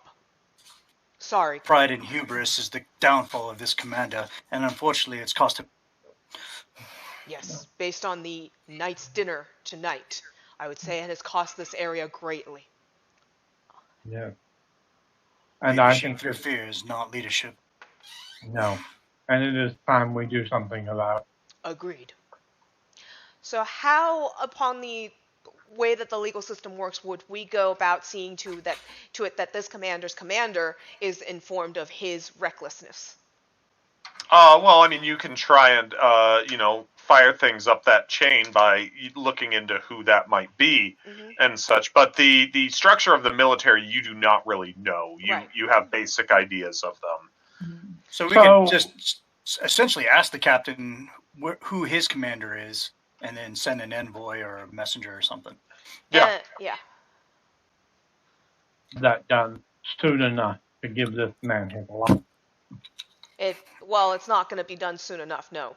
But we can, at that point, say under our jurisdiction that this guy needs to be taken. We can assert our different authority that we need the private for intelligence reasons. Yeah. And give a temporary stay of execution until we detect his higher superiors. Pearl says, I do not disagree with. I do not think that Hennick should die, but the orders in the army is that while we are at war, desertion is punishable by death. But there has been no war declared. We are constantly at war, is what the captain has said, with the forces of Helgadad. We are here that are constantly engaged on the border with their forces. Seems like he could use every able-bodied man executing, wanting to preserve their own lives. Yes. Makes very little sense to me. There are two ways. Pearl, you may not want to listen to this. Well, why don't you go find something interesting over there to listen? Perhaps the fire or, the wall. There are two ways we can handle it. Pearl will say, I'm sorry, my lords, I could not come in here with you and then leave you with the prisoner. Mm-hmm. We have no need to break any laws. We have ample jurisdiction to take this man for intelligence reasons, and in the meantime we can see to it that this commander is relieved of his post, sending You don't really have a jurisdiction on that. Yeah, okay. Never mind. You guys as Kai have respect and all that, influence. but direct jurisdiction over the military matter. Okay. It's more of an influence. We can see if I can authority, right? Yeah. We'll see if I can use my command to influence the guy. You've been rolling like hot shit so far on it. Yeah, don't jinx me. Hot shit roller. Don't jinx me here. No, I sacrificed a goat earlier. We're good. Bright Shield. I just got to say, we got some cool ass names. I'll tell you that. Bright Shield, Nightfall. There are other ways if the commander does not listen to the reason of Bright Shield's argument. But it is best to discuss elsewhere. I wish to speak with their commander tonight. Agreed. That's a giant Oreo? No. It's a base for a mini and a big one. For a big... Because you're all about that base. It is going to be for my Shadows of Brimstone Dragon that takes up 3 giant sprues. Woohoo! I can't wait to play. I saw you messing around with it, and I was like... Yeah, we've got a lot of Shadows of Brimstone to put together so we can play. I need to find more Macross figures to put together. Sweet. Love me some Good luck. Good luck with that. Yeah, I found 2, and it was because a friend of mine, she was in dire straits financially and was offloading them. I will take your Macross figures. I hate. All right, so what are you guys up to? So, I want to speak with the commander. I don't even know. I want to go talk to the commander right now. You go. Right. Nightfox, come with me. They're going to start a jailbreak while I'm talking to the commander. We're going to plan a jailbreak. Thank you very much. Yes, we are going to plan a jailbreak. Plan, start, tomatoes, potatoes, potatoes. We're going to light the fire of liberation. The relieve fire the field rises, mouse. brother. Go relieve the field mouse. Is that the new term for it? Yes. You were only... Codename relief. I cracked myself up trying to do the Bane voice. Is that what that was? Well, it helps to have a metal cup. The fire rises, brother. See, I just thought it was like Yoda after he got kicked in the nuts or something when you first did it. My own counsel. Alright, so Bright Shield, you storm up, and with your commanding, I won't make you roll to get to the captain's room. Okay. I will say that you're able to command your way up there. Are you just going to kick in his door? Yeah, basically. I'm pretty No, no, upset. I'm not asking basically. I'm Yes. asking what. Kick in his door. Damn. Alice going hardcore, digging it. Yes, yes. Kick that mofrappy in. You jar Commissioner Gordon basically awake. He's got his nightcap on, and he's in his jammies and such. It's your scene at the moment. Okay. We have Action. been we have been enlightened as to activities here that are far more disgraceful than should be. You have not done your station proud, and you are sentencing a man that does not deserve death. We seek to have him under our jurisdiction so that he may provide us intelligence on the mound. You said you had no one to spare, but since his life is already forfeit, he can be spared to us for intelligence. I'm sorry, I'm laughing. Nick's dog's awake I know. again and attacking him in a slap fight. Go ahead and roll it. I like the cut of your jib. Thank you. Oh, how do I re-roll? Because I rolled a 3 on that one. All right. That would be only a 5. How much Kai's favor do you have?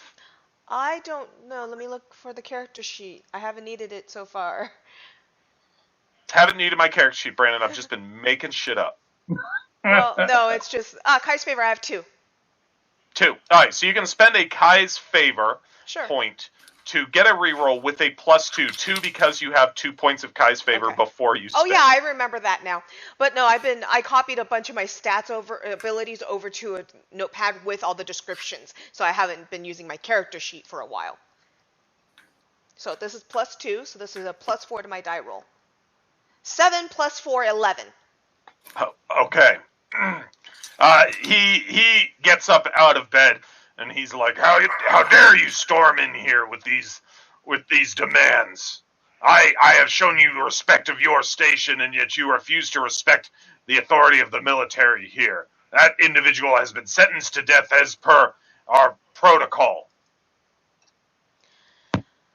He is a deserter that was found far from here, far from his duty." And I have also been informed that you have no respect for your own men. You have sentenced them to death. You have sent them on suicide missions knowing you had resources to call upon. You could have called upon the monastery. You could have called upon your allies, other military stations for aid. And instead, your hubris got the better of you, sentencing 5 squads to their deaths. That is why I no longer have respect for you. I have much respect for your station, but no respect for a man who is overwhelmed and overcome by hubris, so much so that he pays no respect to the men in his command.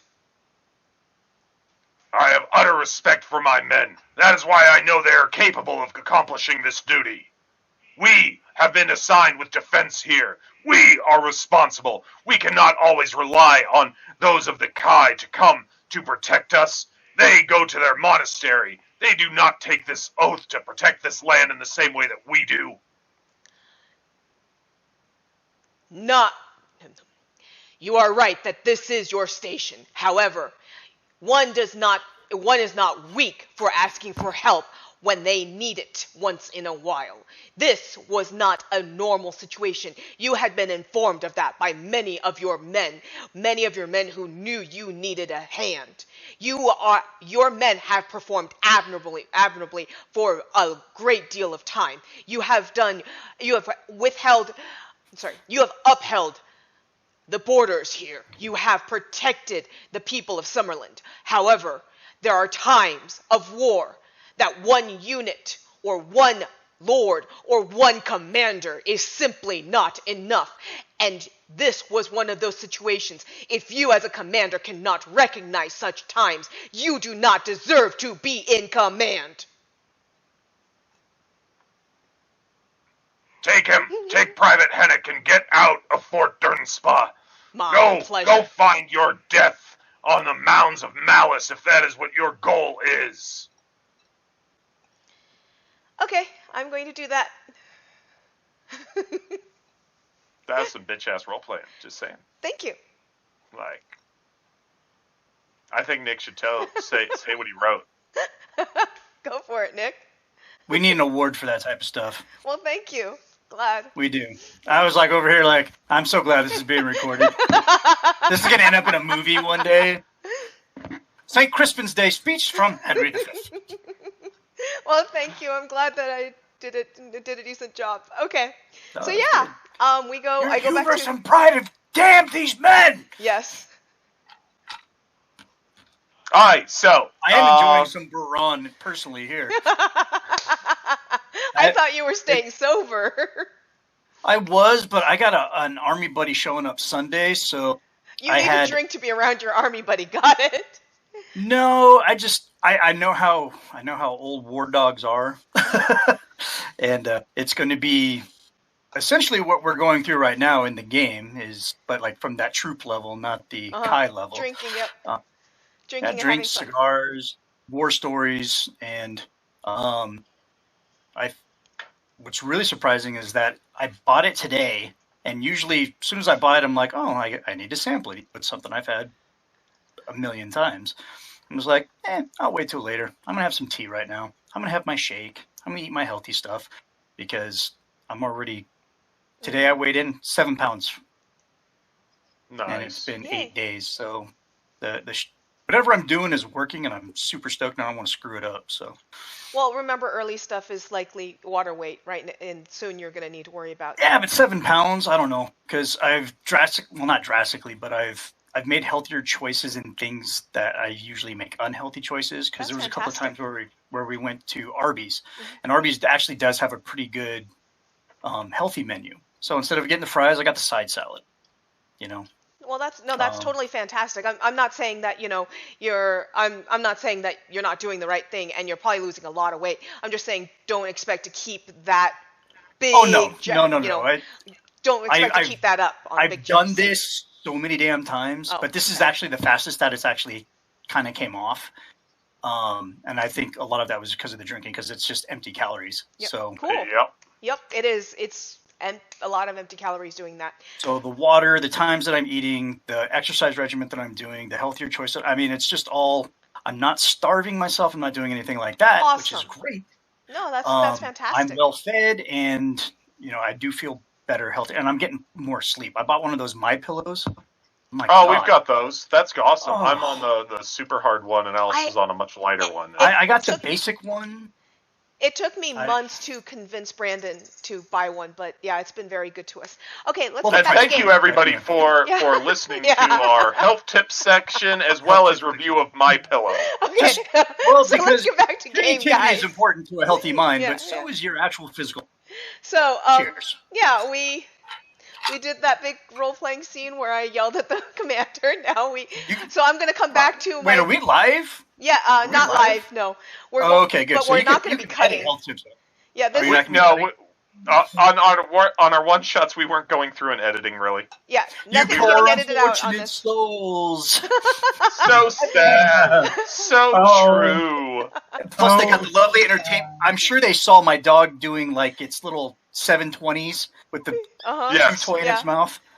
Well, we're going to get a repeat. The Boston Terrier definitely seems to be the hyper one out of the two. But yeah, on one shot, we aren't going to edit anything out. So any crazy is being left in.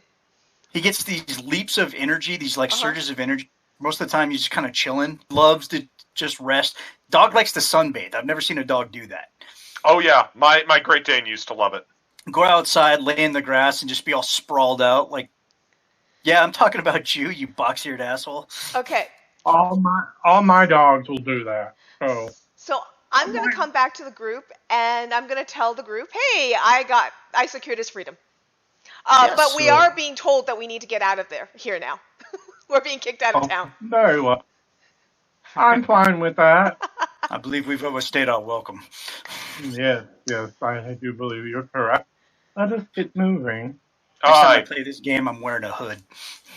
So you guys, like my character, it's gonna be awesome. You guys head out, and I'll go ahead. I do think that we can't take this private with us. We should probably send him on to the Kai Monastery with.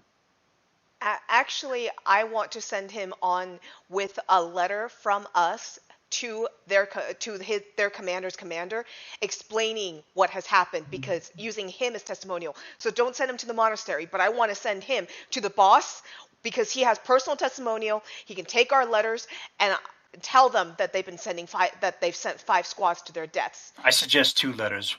One going to the commander, and the other one, just in case it goes south, takes him to the monastery. That's fine. That's fine with me. I agree with that statement.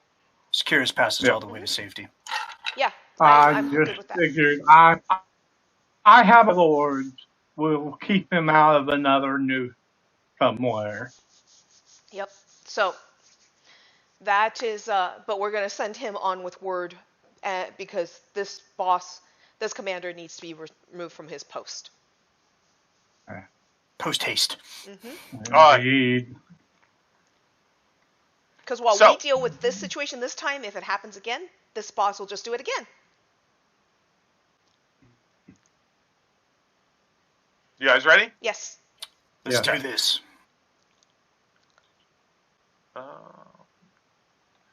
Skimming this real quick. Ah, there it is.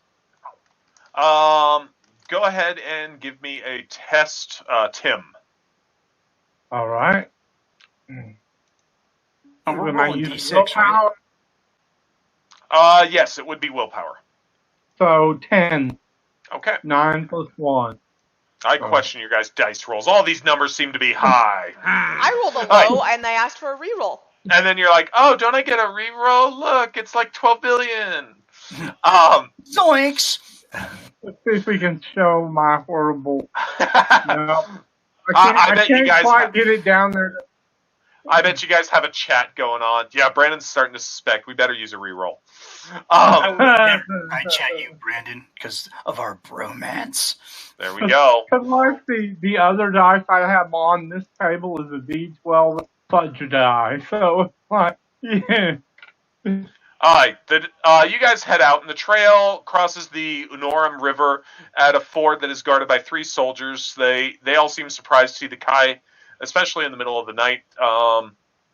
And they joke that they're being relieved by Kai Lords, and that's the best news that they've heard all week.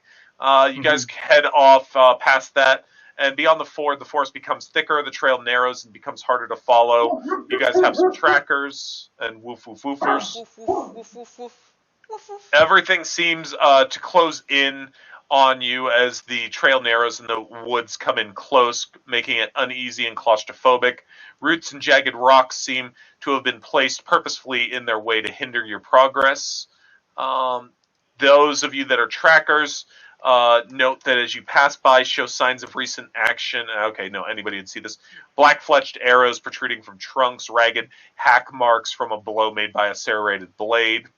As you continue on, the trail begins to widen and it feels less claustrophobic, but all of a sudden, Wise Thunder senses are tingling, and then you begin to hear the howls of doom wolves and the jeers of Geox coming after you as they begin to charge. So, you guys are going to be fighting Geox and doom wolves, as I just said, here. So, Spear and shield. Beer and shield? Spear and shield. Oh, I honestly heard beer and shield. I was like, wait a minute, Alex. Who are we fighting? That's a good improvised weapon. Let's just go for Beer and shield? Oh, that is a good name. That sounds like a name for a dwarf.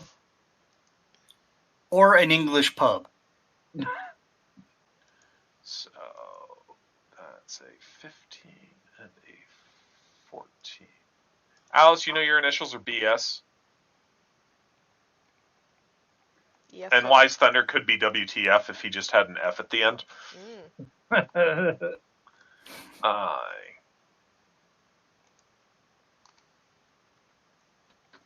I'm just doing my initiatives real quick. And I have 6 sense. So... Yep, you rolled it, and you succeeded, so you will get an action during this as well.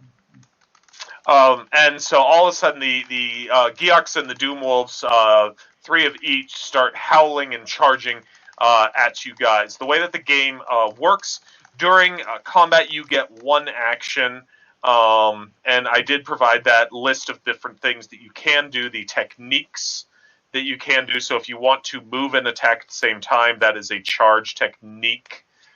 They cost willpower. The willpower costs are listed on there. But that gives you some ideas of different things that you can do. I tried to get all the appropriate text so you guys could see it. Okay. The game functions at 4 ranges. Basically, it's very far. I might not use the right names. Very far, far, close, and melee. When you're in melee, you can literally be engaged, but people have to say, "I engage this person" while they're in melee to actually be threatening you. If you try and leave the engagement, you give your opponent a free shot at you. Okay. While you're leaving. If you're still standing, you are out of that engagement at that point. There's an attack of ops system, but there's not really a need for a battle mat system. Cool. Yeah. During a surprise round, they get the enemies, whoever surprises gets to move and attack if they can, which is a benefit to a surprise round and makes them kind of deadly. Okay. We have Wise Thunder, who has caught on to what is going on here, and he is clued in. He's turned on. They are coming, and I ready my staff. And as soon as one is within, are they using bows or just spears? They are going to be using spears. Okay. And they are. I want to find my modifier section. So because they are going to be, it is dark since you guys left in the middle of the night.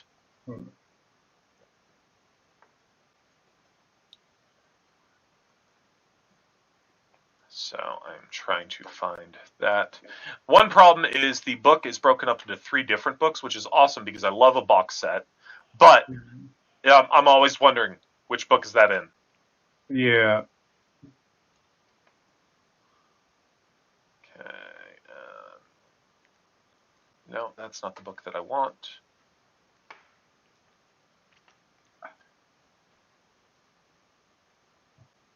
I dog them.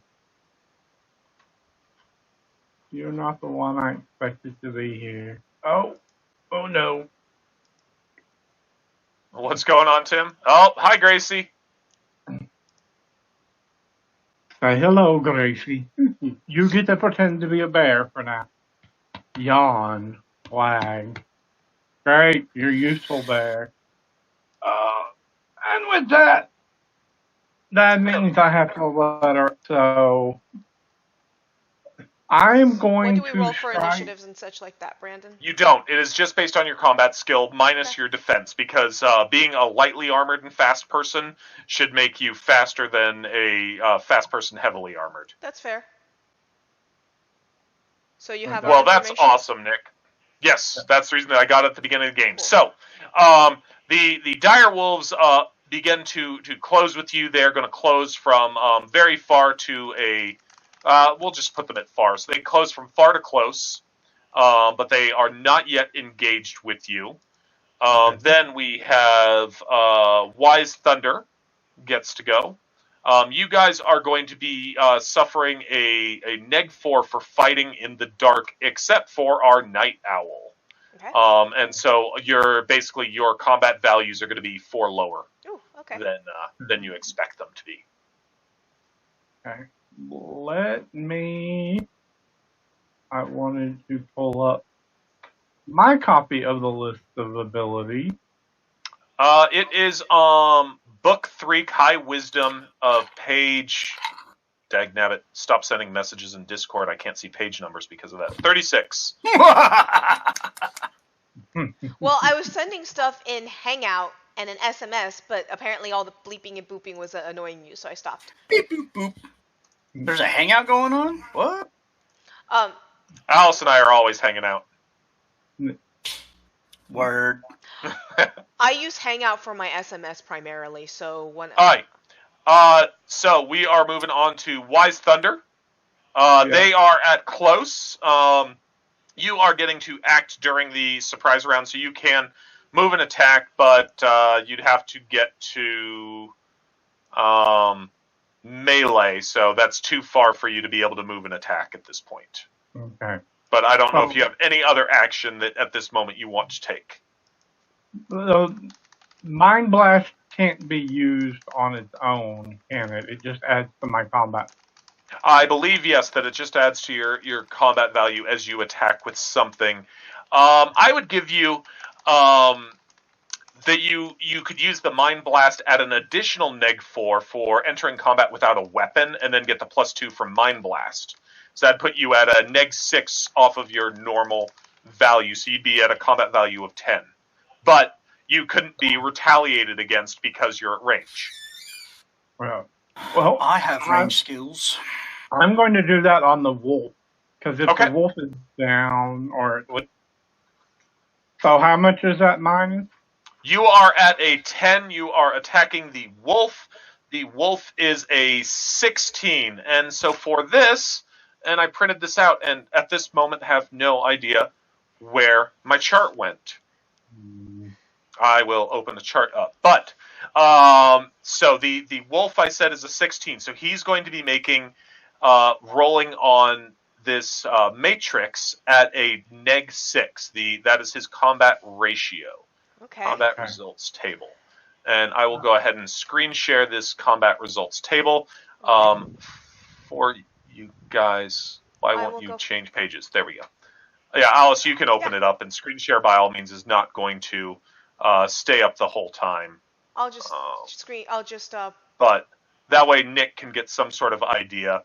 Is that the combat ratio is on the top that I'm highlighting there, and then you roll a random number and you start going down the list. And there's an E line and an H line, so the enemy and the hero. Okay. So stop sharing before you change it so that people don't see your stuff in Discord.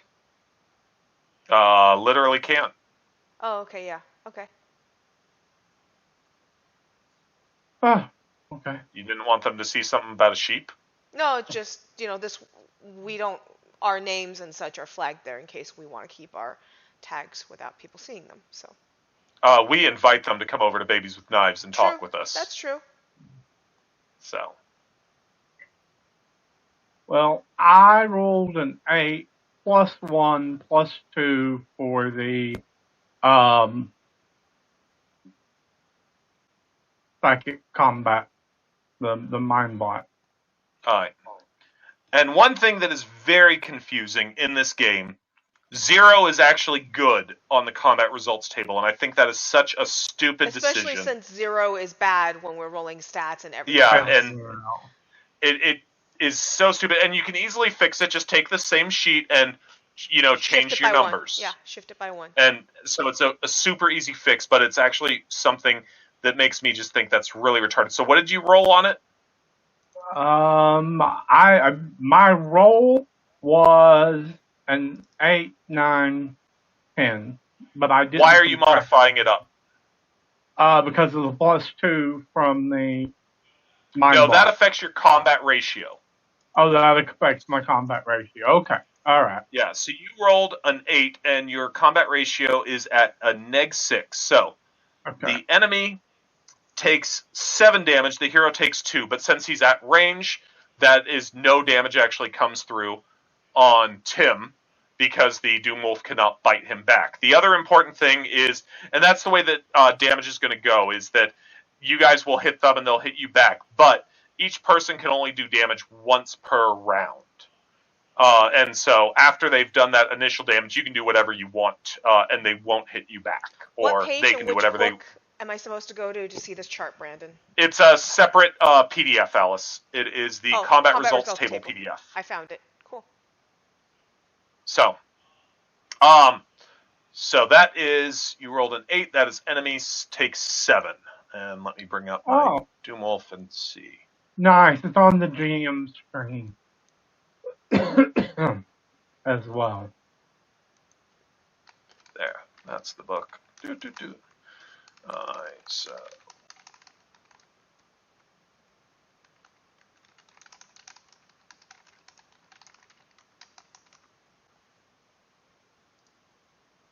I don't mind playing. Easily. All right. All of a sudden, one of the wolves, as they are charging up, yowls in the night, and is obviously distressed suddenly. Though you guys heard no weapon firing. We're going to come to the top of the second round. Let's see. Do the Geoks have anything to throw? Actually.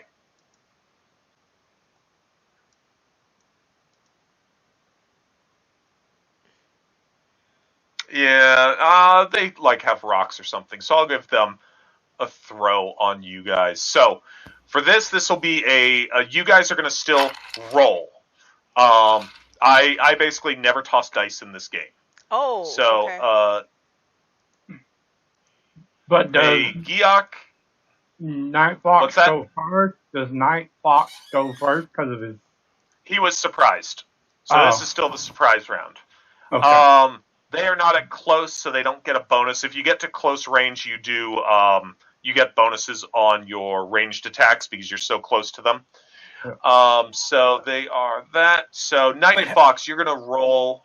Okay. On the combat results table, and you have a +5. And Alice, you can. Oh, cool! You did share that. How many dice do I The roll? combat results table. 1d10. 1d10. Okay. And that's what you're gonna roll no matter what. 1d10. Okay, yeah, that's right. Because Nick got 4 hours into the game without needing to roll Without a a die. combat. I know, and I had asked, like, hey, what die are we rolling? And everyone just kept carrying along. I'm like, okay, well, I'll just be here and be quiet then until We always Is roll that- a d10. Oh, not in supers, we don't. No, yeah, no, I'm saying in this game. But yes, in Oh, supers this I one. get Yeah, 12 I had no dice. clue. I remember seeing that on the group chat, but I was Yeah. like, I just wanted to be sure. You're and good. now I'm gonna roll, and holy shit, I suck. It's a 3, and plus I get 5, so an 8. Why are you grabbing a bonus? I don't know. Why not? Okay. On the combat rolls, you guys aren't going to take bonuses. Your bonuses will all be before we figure out your placement on the matrix. So you Okay, rolled so- a 3. Yeah, I just suck. All right. So you're going to go ahead and take 3 endurance damage as a rock comes and pelts you. Alice, go ahead and roll 1. Oh, since you're taking damage, you are Night Fox. You have a defensive 2. You knock 2 of those damage off automatically because they get soaked up by your armor, basically. So you end up only taking 1. I rolled a 7.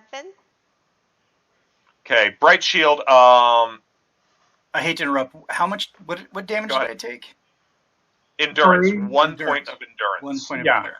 After armor, yeah. And don't worry about the Yeah, interruption. and I won't adjust your endurance from now on when I do damage to you for your defense. You'll want to just keep that in mind.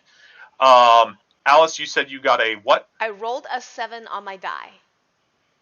Okay, and what is your combat skill?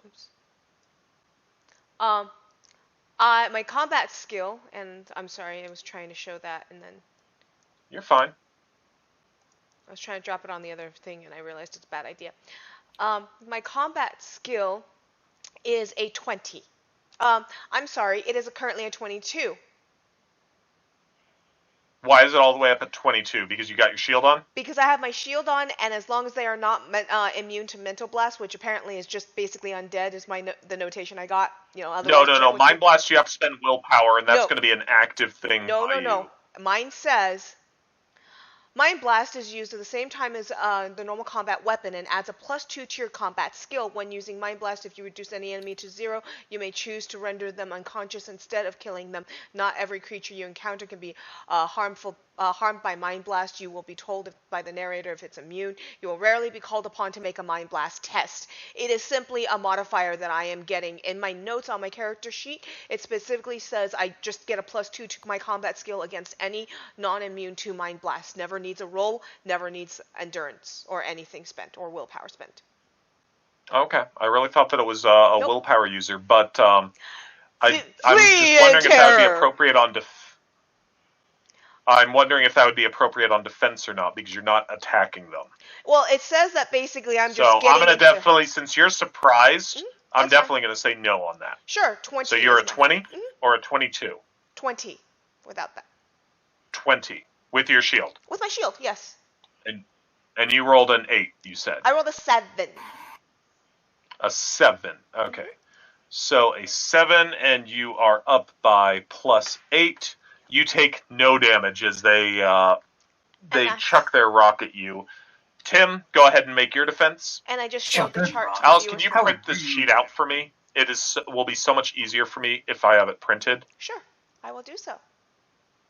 I have a 7, and I don't know Okay. if the Mind Blast thing counts for me still or not. I'll give it to you on this because you already used it. That you were active. So you have a 7, and what's your combat skill? My combat skill is 16. 16. Okay, so you are up by 4 on them.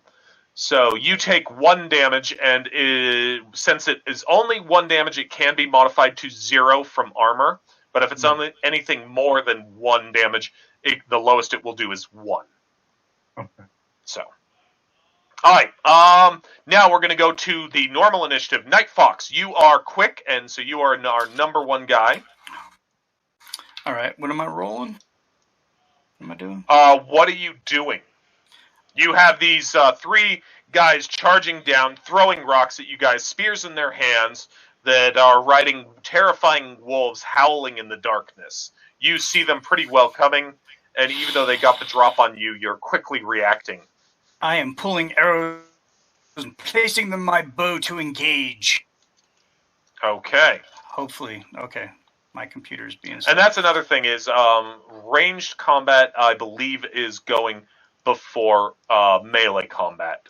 So you kind of run an initiative. Melee, we're kind of melee phase right now. They're that close. No, they are not that close yet. Okay, so I can use range.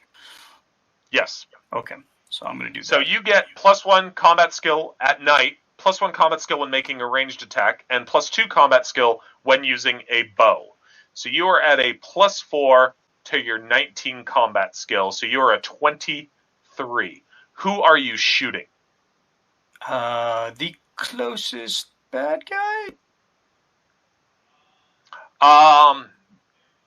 There was one. Are you shooting? Basically, they're each breaking off to obviously charge each of you guys. Are you shooting the one that's charging you, or shooting the one that is charging Tim? Since that one is already wounded. Well, it's already wounded, so I might as well take it out. The wounded. Okay. So you are a 23, so that is up by 7. Go ahead and toss your die. Tossing? Alice, you didn't print that for me? I did. Did it not go through? Nothing has come out. I rolled an 8. Printer is not responding. You rolled an 8. You sink a massive shot right into the direwolf there, plunging it into its chest. The creature is bleeding profusely. The ground wells up with its blood as it charges forward. Its heart, since it's quickly pumping blood as it charges, is just shoving its life force out, and all of you get that smell of blood in the air. Ooh. Naughty. But yeah, it says the printer's not responding, so I can't print it for you right now, Brandon. Gotcha. Then there it is. I found it in my stuff now. All right, that'll be easier. Then we have the wolves continue to close on you guys. I put them too far out, I guess. I just didn't want to kill you guys or something. So they continue to close. They are at close range at this point. Bright Shield. Yes. It's your action. Are any of them close enough for me to engage? They are at close. You need to move to melee, and then you can engage out after that. So, okay. Bright Shield with shield and hammer, is that it? No, shield and spear. Shield and spear moves up to meet their charge and let them break upon his awesome defensive 3. I will also... Wise Thunder? Hold on. On this ahead. action, as I'm doing so, I am going to do something. I'm trying to find what it's called again. Sorry, it's a long list. There it is. I will call out. We do not need to fear these creatures. We will survive. We will be victorious. And in combat, you may spend 2 willpower to provide every ally capable of seeing and hearing your bravery with you with a +1 on their next attack or technique test. So I'm charging in, just calling out that we will be victorious. And everybody gets a +1 from me. All right, and Alice, you can charge. It will cost you 1 willpower to move from close to melee I will and charge. make an attack still. Yeah, I'll charge. Okay. Am I my own So ally in knock this game? off your willpower. We're going to say yes. Awesome. Okay. I hate that question always has to come up, you know? I know, right? Am I my own ally? I rolled a 9 on my die. Okay. So, What is your combat skill with that +1? 22-23 total right now with my +1. And 23. Are you attacking the wolf or the rider? I would attack the rider first, and if that and if charge gives me any bonus to attack. No, Okay. it just allows you to attack. Cool. Yeah, I'm attacking the rider. I'm jousting. Counter charge, joust. All right, you run up and you give me your awesome description, but you skewer to death the Giok that was coming after you. I'm riding up, and I've got my spear on my side, my reins tied around my one hand with my shield coming out as I need to, and I am just barreling down on my spear like I am countercharging in a joust. And I'm calling out my call-outs to my friends saying, we do not need to fear these creatures. We will be victorious. And everyone's getting a +1 from me and just feeling energized by my charge. Awesome. Do you want to ring Nick back? Because I'm worried that he might have gotten locked out by trying to rejoin. Sure. Let me go. Wise Thunder and White Claw. I'm just running White Claw in your same action. Okay. All right. So White Claw the wolf has gone down. The guy is still up. No. The guy that you and Nick, that you mind blasted and Nick shot, the wolf is still up. It is pumping blood. It's obviously massively injured. Bright Shield just charged in and knocked the guy, impaling him and knocking him right off of the dire wolf that he was riding. Okay. So I'm going to let White Claw take on the wounded wolf while I turn to face and use a heavy strike with my staff. I'm not quite sure what that does, but I'm going to do a heavy strike with my staff upon the wolf nearest me, if I can get to it. You can charge, but if you charge, you cannot make a heavy strike because you can only use one technique each round. Okay, then I'm going to basically protect White Claw. So if the wolf doesn't go down when he attacks, I will attack it as well. All right, so White Claw is going to charge in. Yeah. All right. So go ahead and mark off a willpower on White Claw if they've got willpower. No, they don't. Okay. They've got a trait, yes. Trait of loyalty. So, well, then he can just stick by my side. I will charge and hit the wolf then. All right. Fine. So you run in from close to melee, and what is your counting the neg-4 because you are at night, and I forgot to count that on Alice, and that's the reason I'm remembering it now. Yep. But she would have done massive damage anyways, probably killing you. And I'm going to do, the mental strike. So I'm at neg-4, and... Yes. So what is your combat skill with your Mind Blast? So you're at neg-2 total. So it's 14. 14. All right, and then against a wolf. So I've got your column. Go ahead and give me your roll. Okay, that is a 6. That is a 6. So you run up and you stab the wolf. The wolf falls out underneath the rider having gone down under your brutal assault. As it slams into your body, go ahead and take 2 points of damage. You have the defense that will soak one of those, but the other one will come through automatically, since you can't take none unless it's just 1 damage. Brandon, is it okay for me to go bio right now, or should I wait till the next round or something? I'll delay you when it comes to your action, Awesome. and then Be we'll right see back, what guys. you get. Okay. All right. All right. So, Alice is going to need to roll a defense. So we'll do that when she gets back, because there is a direwolf that is engaged with her, and for Wise Thunder, you're going to have to go ahead and roll a defense as well. Okay. That is a 10 or 0. That is a 0. That is going to be no damage to you. As the Giok tries to get up and beat at you, that you are engaged with at this point. The last of the wolves with a rider, the one that has a wolf and a rider as opposed to one or the other at this point, moves to melee range with Nick's character. And then we are going to go to... Oh, no. The wolf won't move because they already moved, so the Giok is just kind of waiting. So yes, that's what happens. Alice doesn't actually need to roll a defense because the wolves went. So, Nick, we are up to you. You are at close range. They have not closed with you. Okay. How close are they? Your team, they're at close range. So basically, close enough to shoot, but far enough that they're not going to hit you. Okay, so you get bonuses because you're basically working at point blank range of a +2. Excellent. So that is on top. So you're netting a +4, +1 because it's night, +1 because it's a bow, or +1 because it's a ranged attack, +2 because it's a bow, and then another bonus because you're at close range of +2. So what's your combat skill +6?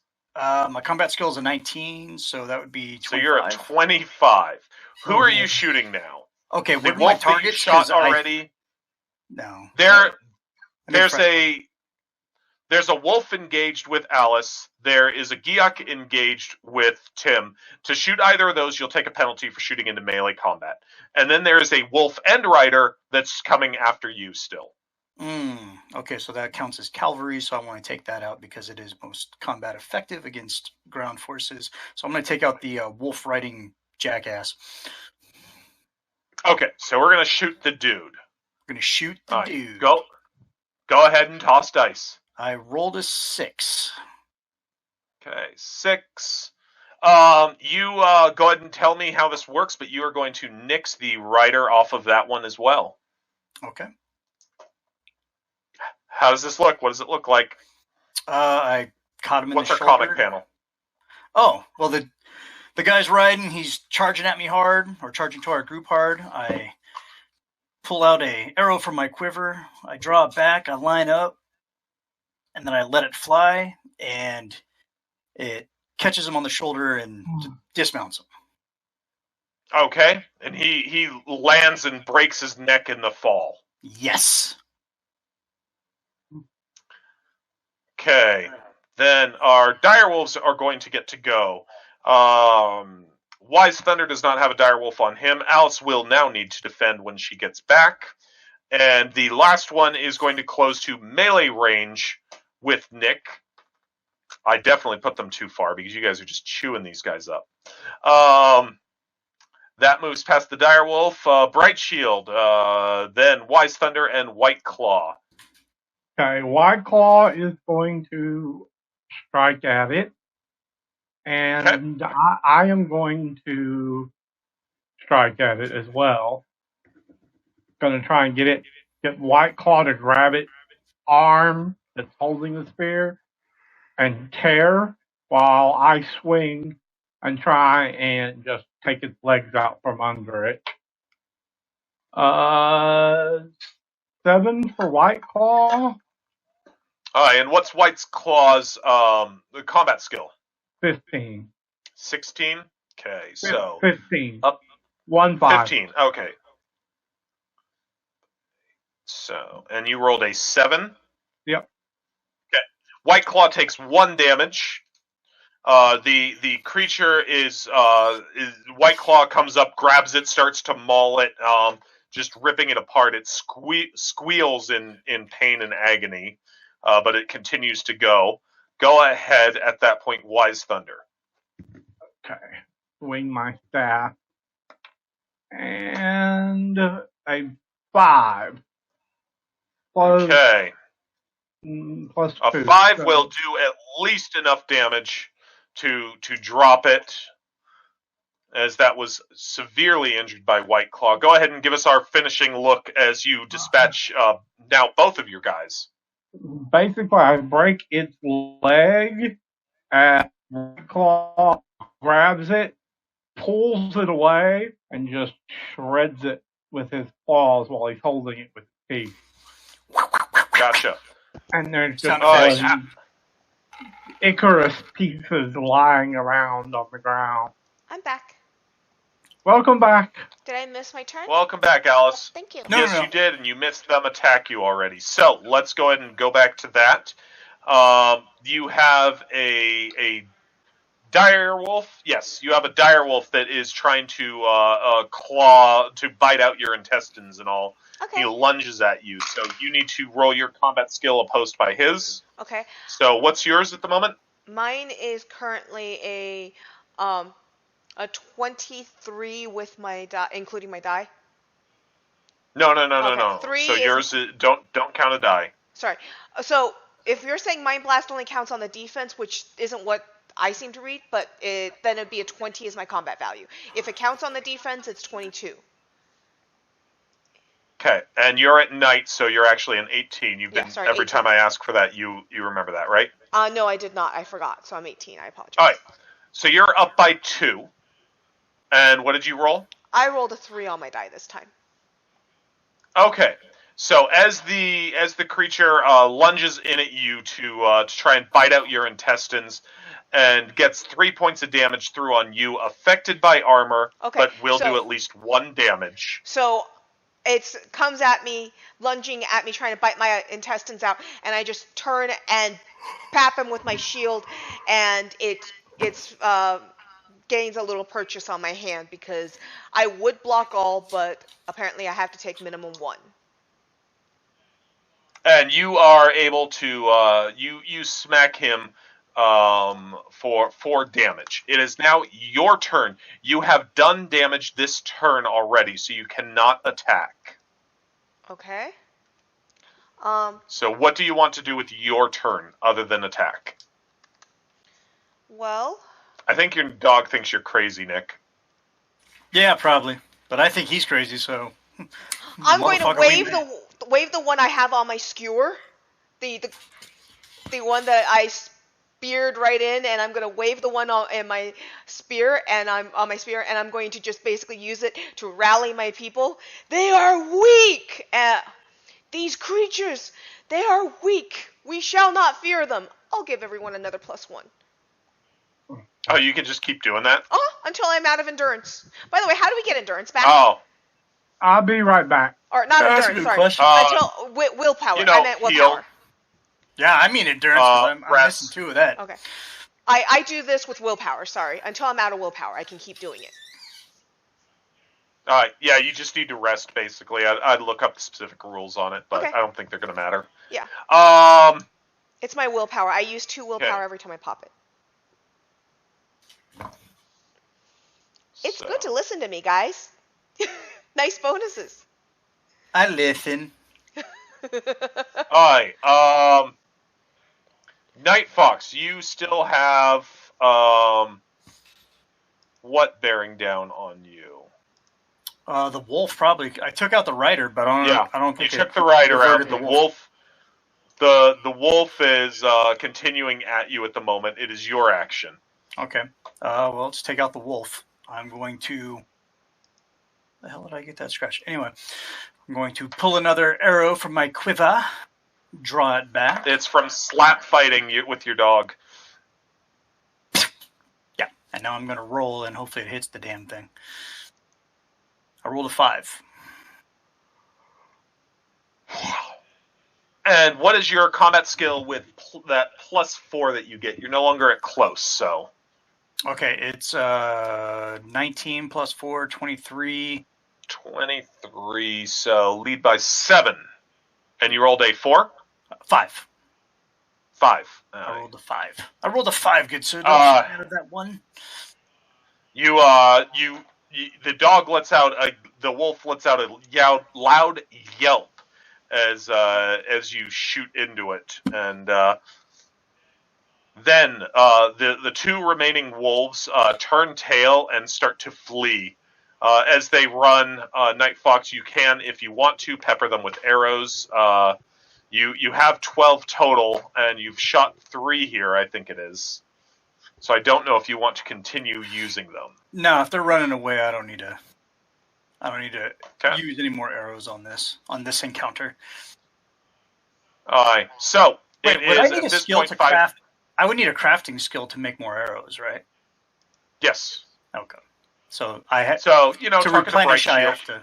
Yeah. Okay. Cool. Booyah. So it is 5:13 at this point. In 50 minutes, we have our icons game. Yep. Do people need a break between? Yes, I do. I need food desperately. All right.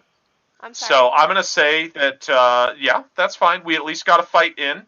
So the combat results table, you will notice that it is skewed towards hero damage over enemy damage, and that is intentional in the game because the enemies are only going to be around for one fight. The heroes are going to have to endure multiple fights. That's and cool. all. And so, I think to this keep is the fun. and story that's going. one reason. Yeah. Yeah. So I just want to get some thoughts on what people thought about the system. We at least got to see a fight. We got to see some system. We got some excellent role play, and I'm not just talking about Alice beating on the commander. That by all means, that's like, I get it that Kylords are removed, but it's something that you guys are supposed to accept and move on with. And I kind of was of the same opinion that it seems like this big mismanagement of the military, that this guy is just too proud to ask for help, and so because of that, more and more people are dying. And sure, that's the reason that you're called out to help and all, but like, why would you just allow that to keep going on? Well, and the truth is, stuff like that does happen, and it takes a great deal of someone standing up and saying, no, this, you can't do it anymore, for that to change. And so hearing that, I wasn't about to just let it happen and move on again like the next person, because that's how you know. And apparently Kylords have, while we're removed, we have some authority and power, some respect among society, so therefore people will listen to us to make that change. It's not often you have that. Well, I mean, this seems to be geared towards like ancient or historical military structures where if you asked for help or reinforcements, especially during the Roman times, when you had not adequate, but when you had some what they considered vastly superior military forces and you needed more, and their own hubris, it was a sign of weakness. So a lot of commanders wouldn't do that. Yeah. They would fight to the last man, on the belief that if they went out in a hero's battle, that wine, women, and song would be left for them in the afterlife, and ballads and plays and shit like that would be written in their honor. So this guy seemed to be Tim, kind of the same mentality. Yeah. Tim, since we have another game in a little less than an hour, we're gonna pack it in at that point. We had a little left in the adventure to do, and I'll get to the actual place. And by all means, if people want to, I want to continue with it another day. I just want to get some closing thoughts. And we were talking about the way that you guys insinuated yourselves at the fort, and really took an active role rather than just kind of accepting what was going on and then moving on with your mission to deal with the Geox Doomwolves and the undead at the Malice Mound. Yeah. But yeah, I'd love to hear people's thoughts on the system, just to give anybody who actually does listen this far how you felt it played. I think that the system's pretty decent. It's a little light on mechanics for the way that I like to play, as you know. So it's definitely on the lighter end, but I think for people who want an alternative to Dungeons and Dragons and they still want that fantasy style, especially with the lower overt magic, the lack of fancy and magic, the way that we're seeing it so far, I think that this is a great alternative for them to try out. There are certainly things that you can play with, abilities you can play with, and like the way I was throwing command out, the bonuses. So yeah, I would have to see a lot What more. things that you saw? What things that you saw actually makes you go, oh, that's pretty cool in that system, The command thing. or what Um, like leadership and such that in supers you can use hero points, yeah, but here it's just you can keep doing it, but with an action as you lead your troops. yeah. Also, I liked how the mind blast was just a bonus on my stuff. In some ways, it was an interesting way of dealing with it. I think that there is definitely a very fantasy version of Star Wars to the character that I had, because it was very Jedi. Mind over matter. I can move things. I had, this is not your this is not your thing, and I'm not gonna say that line Influence right and now. persuasion. Yeah, it has that feel in a fantasy world. So I think there are a lot of cool things in that regard. As far as the system goes, I think it's a little light for what I want to be playing on a regular basis, but I will certainly play this again. I'll play it happily more than once. Just if you're going to tell me I'm going to play. What do you find lacking in it? Was there something that you wanted to do that the system did not handle? I didn't see it far enough to feel that way, Mm-hmm. to specifically feel that way. I think that the stat system, I didn't really. Maybe if I played it a little more, it would feel a little more comprehensive. But the every weapon seems to be the same kind of thing. Um, By all means, yeah. It doesn't matter if you're using a spear, a dagger, or this or that. If you're in melee and it's an appropriate weapon for melee, they all work the same. There are ways to differentiate weapons in one of the books, and those are supposed to be like you get a cool sword, and this is one of the ways that it could be different. yeah, And and I'd have to figure out which book that is. I had a lot of fun. I would definitely play it again. I just would not say, "Hey, let's do this for my next 7 months of weekly campaigns, please." That's. Yeah. But I'll play this, and I'll play it So, happily regularly. what about you, Nick? What are some thoughts that you have? What I really liked about this is that I had zero knowledge of, not zero. I mean, there was like the choose your own adventure books and stuff like that. But like as far as the game dynamics and how it was supposed to work and play out, it was easy to jump in with no prior knowledge, get the pre-gen character, and just roll with it, which I really liked. As people have like watched me play Supers and now Lone Wolf and soon other games, I'm a definite noob to this, and I enjoy it, and I like it. And what I like is that this game was very easy to jump into, and it wasn't confusing. I mean, you have a few questions just because of the dynamics of the game, but other than that, it was easy to jump in. It's essentially a plug and play type RPG, so you can jump into it, immerse yourself in the world, get into character, and get into adventures and have a good time. That's awesome to hear. Was there anything in the system that made you go, "Oh, that's really cool," or "That's really not cool" as you went? What I don't really have a whole huge knowledge base to say what was not cool about it, because I didn't really find anything not cool about the system. What I thought was cool is like you have certain skill sets or disciplines that are mixed with certain things that give like a passive reaction. You don't have to roll for it. Like the stealth camouflage and being able to do like reconnaissance type stuff. The hunting. There was something else that we used too. We didn't have to roll for. When you because you had stealth and camouflage, you didn't have to roll on that at all. The right, trump mechanic I liked. Yeah, I liked the trump mechanic. That's cool. what it is. I forgot the term for it. But. I think that trump mechanic's pretty cool, because certain games you're like, I am so good at this, but I still have to roll. And certainly in some games, having something like that is pretty cool.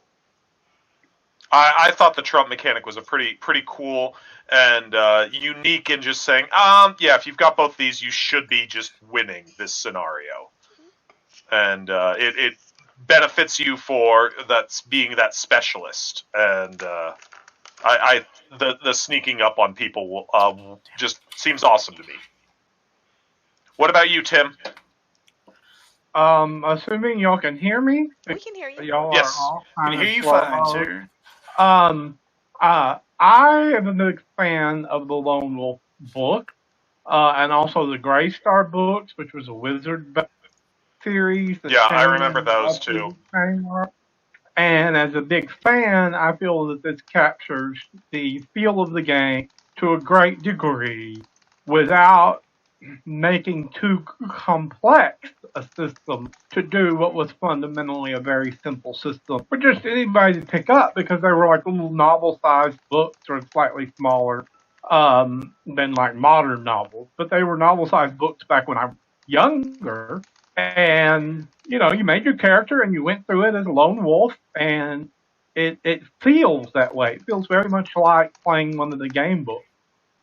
And I read a little bit more of this ahead. So things like some of the mastery abilities, when you get higher level and higher rank, some of the higher skill levels and some of the stuff all kind of play into allowing you to slowly master the game from a not a zero to hero, because you're starting out a hero in the game, but from a hero to a much more effective and, almost I'm the kind of person who teaches people how to be the hero.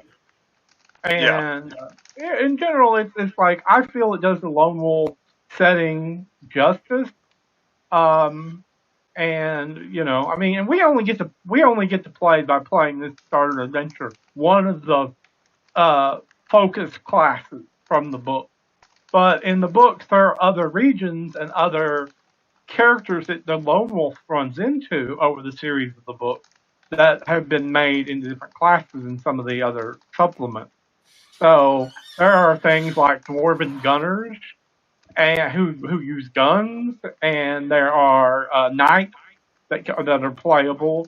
And there are Telchoi, I'm not sure how that's pronounced, warriors who are a women-based moon worshipping clan, because the the Kai are focus on the sun, but the moon's important, while the Telchoi focus on the moon, while the sun's still Yeah. important.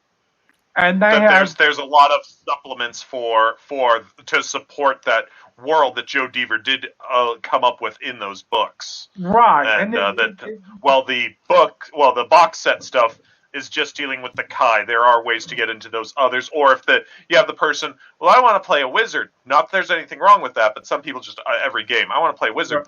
But there's a way that you could get them into doing that. yeah, and they're not in balance towards Kai or towards the Knight in this particular version of the system, which I really like, because I've just been reading them here and there to see if they covered the other classes, and to give a variety, for people who all don't want to play basically Jedi. And I always consider them Ranger monks because I come from a D&D background. And I never even thought about comparing them to Jedi because, I just didn't. No, I'm with you. That's what it was a ranger monk. And, then Nick said, like, Jedi. I'm like, yes, exactly like Jedi. So, I had a great time with it. It was a lot of fun. It was great to see the system. I love the Trump mechanic. The thing that bothers me, not about the system specifically, but about the books, there are initiate rules and then there are master rules in it. And so the master rules are not that much more complex. And I get that it is a game written to kind of like, I read these choose your own adventure books and now I kind of want to learn about role playing, and that's where they're starting.